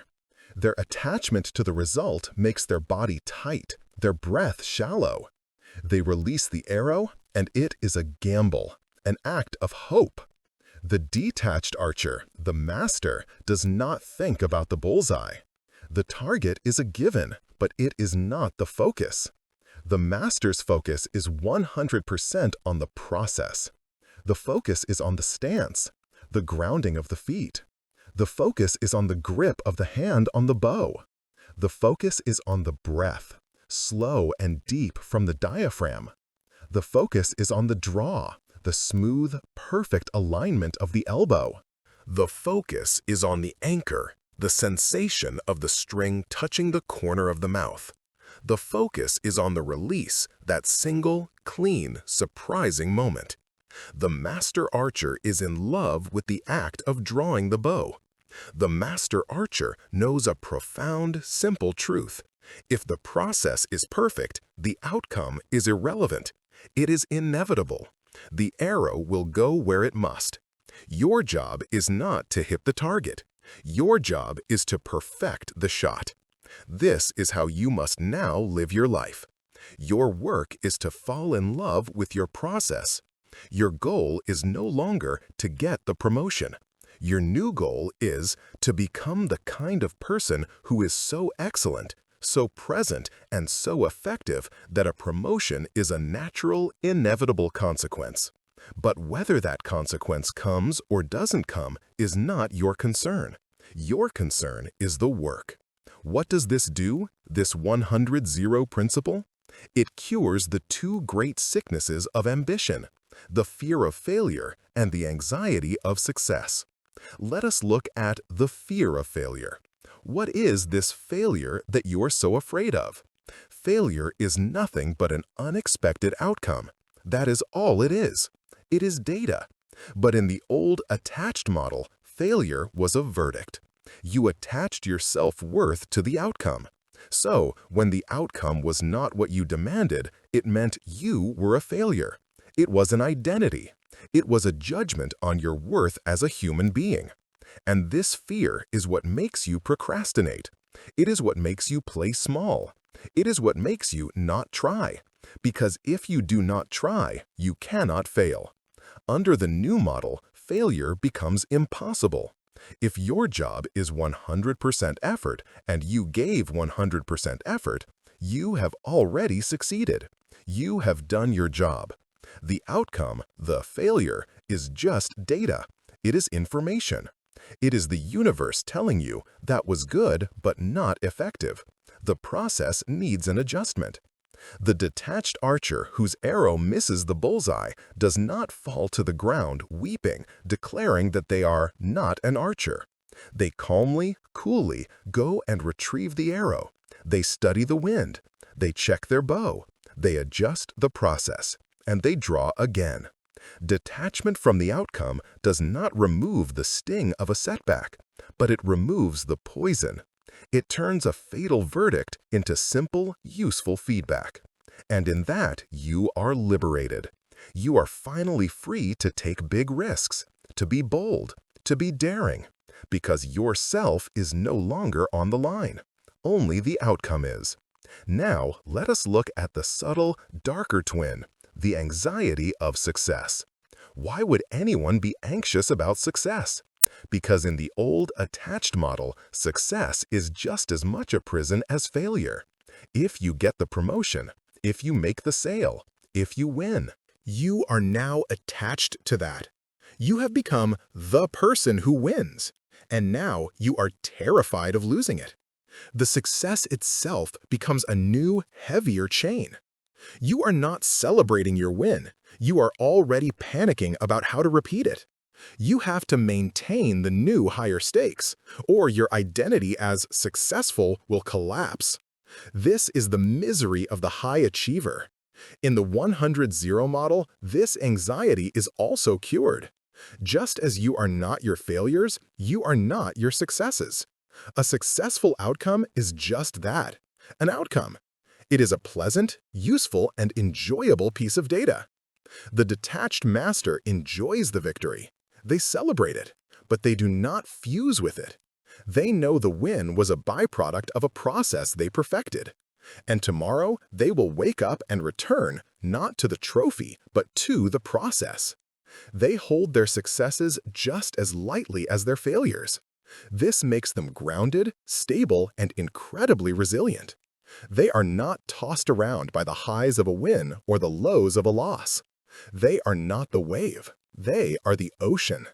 This is the power you are building. The future is a phantom. It is a canvas for your worst fears and your most childish fantasies. Do not live there. Live here. Your power is not in the outcome. It is not in the result. It is not in the destination. Your power is in your process. It is in your effort. It is in your focus. It is in this breath. It is in the way your hands are moving right now. It is in the single task in front of you. Fall in love with that. Give 100% of your soul to that. And let the future, for which you have done all you can, take care of itself. The true reward for work well done is not the prize. It is the person you become in the doing of it. That is the only part you get to keep. Make it unshakable. What did your life used to feel like? If you think back, the honest answer for most is a fog, a state of internal, low-grade atmospheric distortion. It was a life of noise, the noise of your own insecurities, the noise of your unexamined fears, the noise of other people's expectations, the static of your reactive, century-driven mind screaming alarms at shadows. And in that fog, in that noise, you had to make your biggest decisions. You had to choose your partners, your career, your beliefs. You were trying to navigate a complex, high-stakes journey while being half blind and half deaf, guided only by the loud, chaotic, and contradictory impulses of your attachments. It is a wonder you made it this far. Now that has begun to change. As you have practiced, as you have built the fortress, as you have detached from outcomes and from the opinions of others, the fog has begun to recede. The static has begun to quiet, and in its place, for the first time, a new state is emerging. It is a profound, penetrating, and almost shockingly simple state. It is clarity. We speak of this clarity as if it is a passive, gentle thing, a nice to have, like a clean window. This is a profound underestimation of what you have accomplished. Clarity is not passive. It is the most active, potent, and valuable force you can possibly possess. It is not a state of being. It is a resource. It is a form of power. Let us call it what it is. It is a currency. In a world that is drowning in noise, complexity, and emotional chaos, clarity is the new gold. It is the rarest, most valuable asset an individual can have. Think for a moment of all the energy you have reclaimed, all the hours, all the megawatts of mental and emotional power you used to spend, worrying about what they thought of you, agonizing over a decision, running loops of what if, reacting to insults, perceived or real, trying to fix the emotions of your loved ones, panicking about a future that did not exist. Where did all that energy go? It was leaking. It was being stolen. It was being burned 24/7 in the hot, inefficient engine of your attachments. You were living in a state of perpetual, self-inflicted energy poverty. By building your detachment, you have sealed those leaks, one by one. And now that energy has nowhere to go but back to you. It is a surplus, a reserve, a deep, quiet, and powerful accumulation of capital. This is your new currency. And like any currency, its only value is in what it allows you to do. This chapter is about how you will spend this new hard-won wealth. You have exited the fog and entered a new economy of power, one that is governed by new rules. The first and most immediate return on your investment is in precision-guided action. Your decision-making process is, for the first time, clean. Let us look at the old model. How did you used to make a choice? You would consult your fear. What is the safest option? The one that avoids risk or criticism? You would consult your ego. What is the option that looks the most successful? The one that will impress people. You would consult your attachments. What is the option that will please this person? The one that will guarantee this outcome. You were, in effect, trying to find a signal by listening to a room full of noise. The decision was a compromise, a muddled, anxious, and impure calculation, based on everything except the problem itself. Now look at the new model. A problem is placed in front of you. A choice must be made. You apply the tools. You pause. You create space. And in that space, you do something revolutionary. You separate the signal from the noise. The noise is your fear. Ah, there is the thought that I might fail. You observe it, you label it, and you set it aside. It is data, but it is not the signal. The noise is your need for approval. There is the impulse to choose the option that my family would prefer. You observe it, label it, and set it aside. Noise. The noise is your attachment to a specific outcome. There is my desire to have this all be over quickly. Noise. You filter, you distill, you patiently, calmly, and also set aside all of the emotional static. And what is left? The signal. The problem in its pure, simple, naked form. The objective facts. The root cause. The clear, logical path forward. This is the power of the detached mind. It is the power of the master negotiator. The attached negotiator enters a room and is a wreck. They are desperate for the win. Their neediness is a scent that the other side can smell. They are so attached to their ego, so terrified of losing that they cannot listen. They mistake their own anxiety for the state of the room. They are rigid when they should be flexible, and they are weak when they should be firm. They are negotiating against themselves. The detached negotiator is an entirely different being. They are in that room with 100% effort and 0% attachment. They are not there to win or lose. They are there to achieve an objective. They are radically present. Because their internal world is silent, they can hear everything. They hear the subtle hesitation in their counterpart's voice. They see the flicker of an eye. They are not listening to their own fear. They are observing the reality in front of them. They can be flexible because their ego is not tied to a single, rigid plan. They can be unbreakably firm because their peace is not on the table. They cannot be baited. They cannot be rattled. They cannot be intimidated. They are not playing the other person's game. They are forcing the entire negotiation to be played by their rules. The rules of reason, clarity, and pure objective fact. This is the power you now possess. In your career, in your finances, in your most complex problems, you are no longer a victim of the fog. You are the negotiator.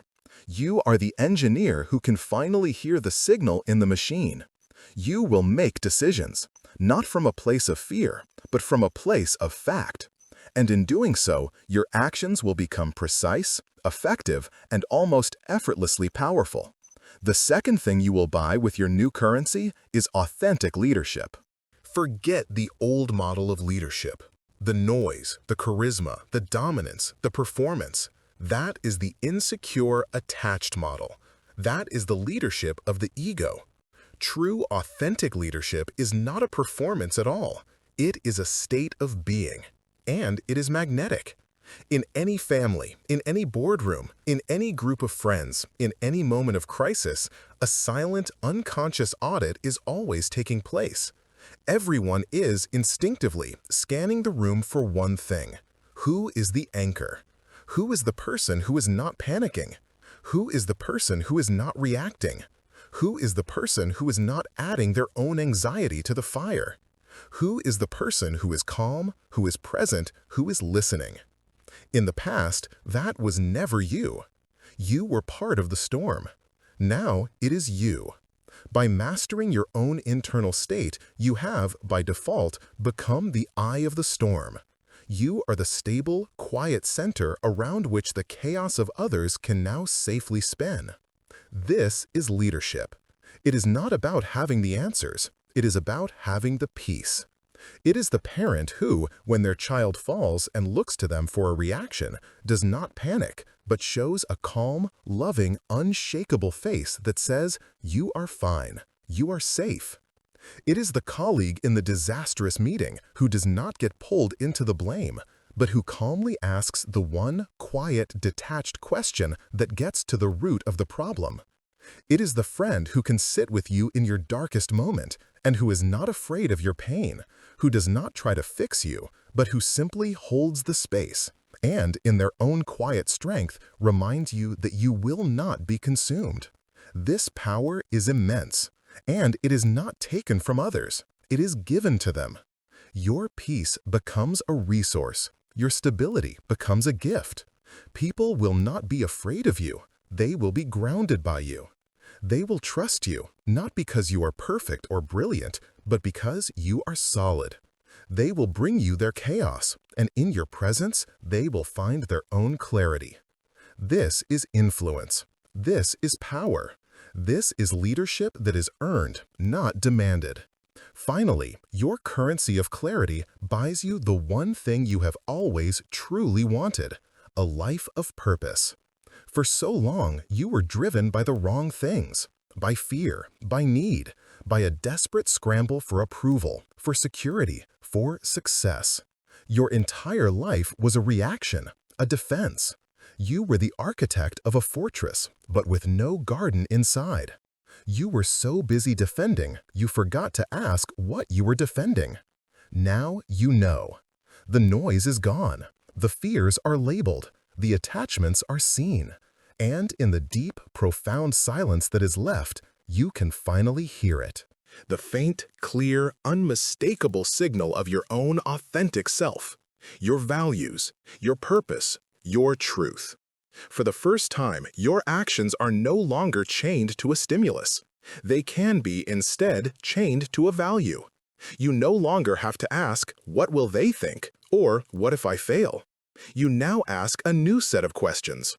Is this true? Is this right? Is this the person I choose to be? This is the shift from a reactive life to a creative one. You are no longer a boat tossed on the waves of the world. You are the rudder. You are the hand on the rudder. You can, at last, point your ship toward the star of your own chosen purpose, and you can sail. The waves will come, the storms will rage, but they no longer matter. They cannot turn you from your course. Your direction is no longer determined by the weather. It is determined by you. This is the ultimate use of your currency. You have bought your freedom. Not a freedom from pain, but a freedom to choose your own meaning within the pain. Clarity is not just about seeing the world as it is. It is about seeing yourself as you are. And from that place of unshakable, authentic, clear-eyed power, you can finally begin the real work, to build a life that is not an apology, not a defense, and not a compromise, but a masterpiece. This is the power and the prize of detachment. It is not an empty, cold state. It is a full, vibrant, and incredibly potent one. You have earned this clarity. It is the most valuable thing you will ever own. Do not waste it. Do not forget the price you paid to get it. Use it, wield it, and with it, build the life that, until now, you only had the courage to dream of. We have arrived at the heart of the matter. We have stood on the battlefield. We have drawn the map. We have built the fortress stone by stone. We have won the war for our reactions, and we have become the architect of our own stillness. We have learned to strive without attachment, and we have claimed the currency of clarity. And yet, a question has been waiting, silently, patiently, at the center of this entire journey. A question that, for many, is the only one that truly matters. What about love? What good is an unshakable fortress if you are alone in it? What is the point of a garden no one else is allowed to see? We have been, perhaps, willing to practice this art with our colleagues, with strangers in traffic, even with our goals. But with our partners, our children, our closest friends, the fear is that the very tools that make us strong will also make us lonely. That this new, profound, unshakable self is a self that can no longer truly connect. We are now standing at the final gate, and we must confront this. We must resolve the single greatest paradox of our work, that the path to the deepest, most authentic, and most powerful connection you will ever experience is through the very detachment you were afraid would destroy it. For your entire life, you have been taught a beautiful, poetic, and profoundly destructive lie. You have been taught that love is a merger, that it is a state of fusion. We have been taught that love is two becoming one, that it is a better half, that it is finding the one person who completes you. We have been taught that love is a kind of divine need, that the proof of your love is the depth of your dependence. I can't live without you. You are my everything. This, we have been told, is the goal. And it is, without question, the single greatest source of human misery. This is not love. It is attachment. It is enmeshment. It is a contract of mutual codependence. It is the old, sick passenger's model of life applied to our hearts. Let us look at this love for what it truly is. It is a transaction. It is a contract written in the invisible ink of our attachments. The contract says, I am empty. I am broken. I am a half. I am not safe in the world alone.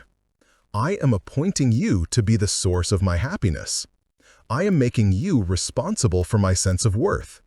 I am tasking you with the full-time job of managing my emotional state. In exchange, the contract continues, I will do the same for you. I will be your source. I will be your fixer. I will take responsibility for your happiness. I will carry your pain. And so, we fall in love. We find a person whose specific set of needs and projections fits, just for a moment, with our own. And we sign the contract. What does this life look like? It is a life of constant anxious monitoring. It is a life of control. You are no longer a person in a relationship. You are an auditor. You are constantly checking the ledger. Did they text me back fast enough? Are they fulfilling the contract? Did they use the right tone? Are they doing their job of making me feel secure? Are they talking to that other person? Is my primary asset, my source of validation, under threat? This is not a life of love. It is a life of management. It is possessiveness, jealousy, and control, all masquerading as passion. And when the other person, who is just as flawed and broken as you are, inevitably fails at this impossible superhuman job, when they are tired, when they are stressed, when they are simply themselves, the contract is broken. And you call this betrayal. You call this being hurt. You collapse. You rage. You demand. You withdraw. Because your source has been threatened. This is need love. It is a house of cards. It is a prison for two, where each partner is both the prisoner and the guard. We are here to tear up that contract. The journey we have been on, the fortress we have built, is not an escape from love. It is the graduation to a new, higher form of it. Detachment is the death of need love, and it is the birth of real love. Think back to our fortress and our garden. The old model, the model of attachment, is a life lived as an empty garden. You are in an open, barren field, and you are terrified. You are looking for another person to come and be your walls. You are looking for them to be your gardener, to plant your flowers, to make you whole. The new model, the detached model, is that you have built the fortress. You have cultivated the garden. It is thriving. It is beautiful. It is safe. Your walls are strong. Your peace is your own. Your happiness is generated from within. You are not a half looking to be completed. You are a whole. And from this place of profound, unshakable fullness, you can finally, for the first time, truly love another person. Why? Because you do not need anything from them. Read that again. Let it land. When you no longer need someone to be your source of validation, you are free to love them. When you no longer need someone to be your source of security, you are free to love them. When you no longer need someone to be your source of worth, you are free to love them. The entire toxic, anxious, and desperate need contract is burned, and in its place, a new relationship forms. A relationship based not on need, but on choice. Not on extraction, but on appreciation. This is the great paradox. When you stop needing another person to change, to be a certain way, to fulfill your requirements, you can finally, for the first time, see them. You can love them as they are, not as you need them to be. Their flaws are no longer a threat to you. Their bad moods are no longer a breach of contract. Their separate interests are no longer a sign of abandonment. They are just them. A separate, sovereign, fascinating, and flawed human being on their own journey, who you choose to walk beside. This is the only unconditional love that exists. Unconditional love does not mean I will tolerate anything from you. The keeper of the fortress always maintains the gate. It does not mean you accept abuse or disrespect or betrayal. It means my love for you, my care for you, is no longer conditional on how you perform. It is no longer conditional on you making me happy. It is no longer conditional on you being the person I have scripted in my head. I am whole. You are whole. And from this place of two whole, sovereign, and safe individuals, we choose to create a connection. What does this feel like? It is not the frantic, burning, desperate passion of attachment. That passion was 90% fear. It is a different kind of intimacy. It is a deeper one. It is the intimacy of trust. It is the peace of being able to be 100% yourself and allowing the other person to be 100% themselves with no agenda. It is the profound, quiet safety of knowing that the other person is with you by choice, not by compulsion. Think of how this changes conflict. In the old need-love model, a fight is a war for survival. If you and your partner disagree, it is a threat. Your source is disagreeing with you. The contract is in jeopardy. So you must win. You must use anger or guilt or silence. You must fight to the death to force them back into the box of your need. It is me versus you. In the detached model, a fight is a negotiation of realities. It is not a threat. Your fortress is secure. Your peace is your own. This person whom you love sees the world differently than you do. How fascinating. You do not need to win. You only need to understand. You can use the tools. You can pause. You can observe your own reaction. Ah, there is my fight pattern. You can listen from your place of calm to their pain. You can use the empathy we learned in Chapter 6. You can be the bank of the river for them, not the person drowning alongside them. The entire dynamic shifts. It becomes me and you versus the problem. It is no longer a battle for survival. It is a collaboration toward understanding. This is the only way a relationship can truly grow.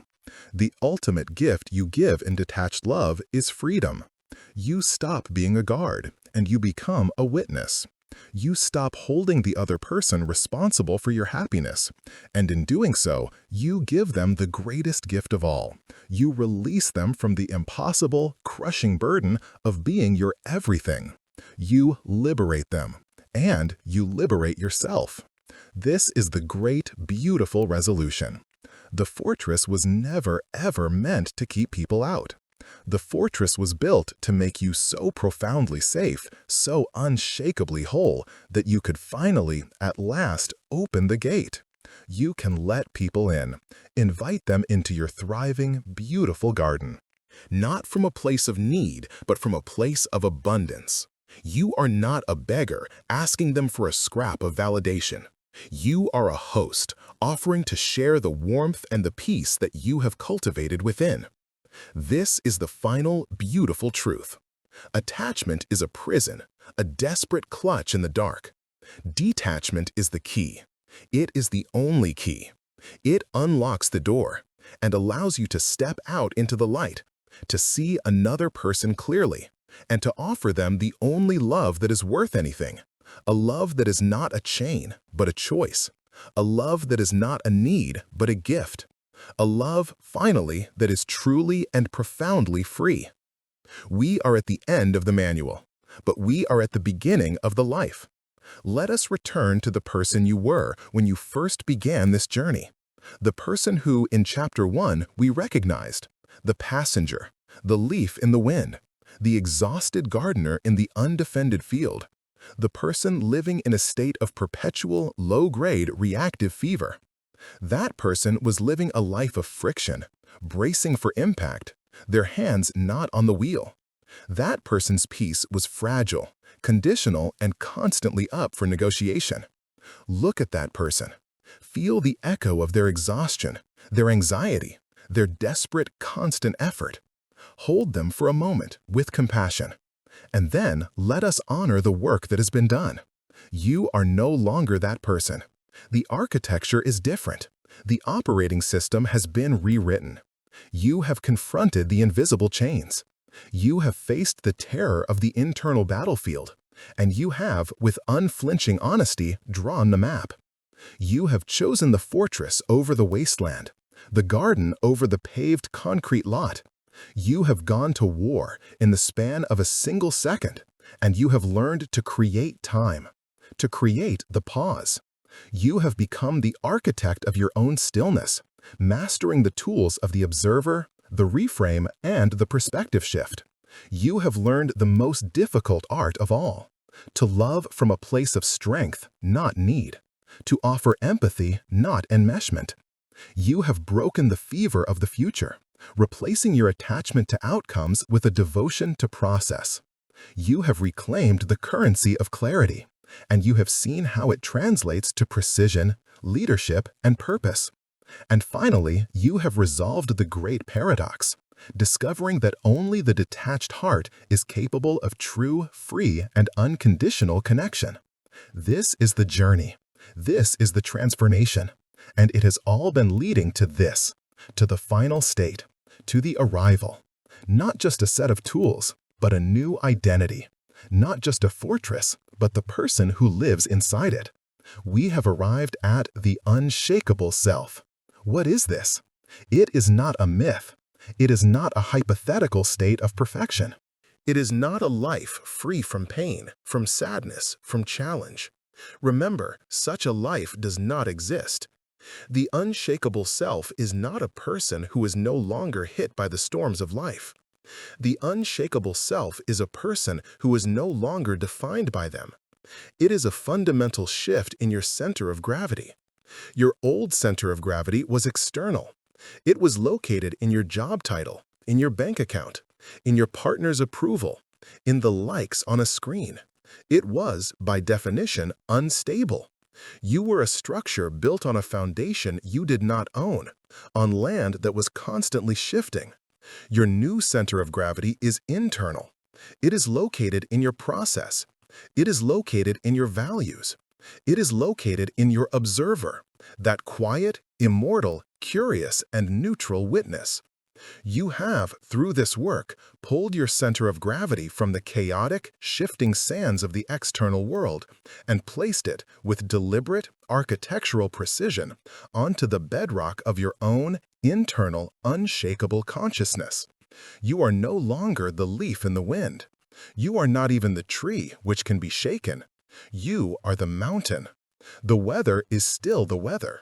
The storms still come. The winds of criticism will still howl against your slopes. The rains of failure will still fall. The freezing ice of loss will, at times, cover your peaks. The seasons of your life will change relentlessly. The mountain does not care. The mountain does not resist the weather. It does not try to control the storm. It does not complain about the wind. It does not wish the blizzard was a sunny day. It sits. It is. It is so profoundly, fundamentally itself that the weather, however violent, becomes an irrelevance. The storm can do nothing to the mountain. It cannot change its nature. It cannot move its core. The mountain's identity is not the thing the storm is happening to. The mountain's identity is mountain. This is you. The storm of your emotions, your anger, your fear, your sadness, it still comes. But you are no longer the storm. You are the mountain that the storm is passing over. You contain it. You observe it. You feel its power, its texture, its temperature. But it does not move you. It does not become you. Your identity is no longer the angry person or the anxious person. Your identity is the awareness in which anger is happening. This separation, this final, permanent shift in identity is freedom. This is the state of being that the masters call presence. It is the only state that is truly real. You are no longer living in the phantom world of the past, regret, or the future, anxiety. You are living here. You are living now. And what is life like from this center? It is, in a word, simple. Not easy, but simple. The old reactive life was incredibly complex. It was about building a fortress so strong, so secure, so you, that you can, at last, live with the gates wide open. You are the mountain. You are the fortress. You are the garden and the gardener and the loving keeper of the gate. You are not the passenger. You are the driver. But more than that, you are the road. You are the sky. You are the whole, vast, and silent landscape. You are no longer just a character in the play, being tossed around by the plot. You are the awareness that is watching it all. Calm, present, clear, and unshakable. The work is not over. The work is forever. But this is no longer the frantic, anxious work of a prisoner trying to escape. This is the calm, deliberate, and joyful work of a master, building a masterpiece. Go and build.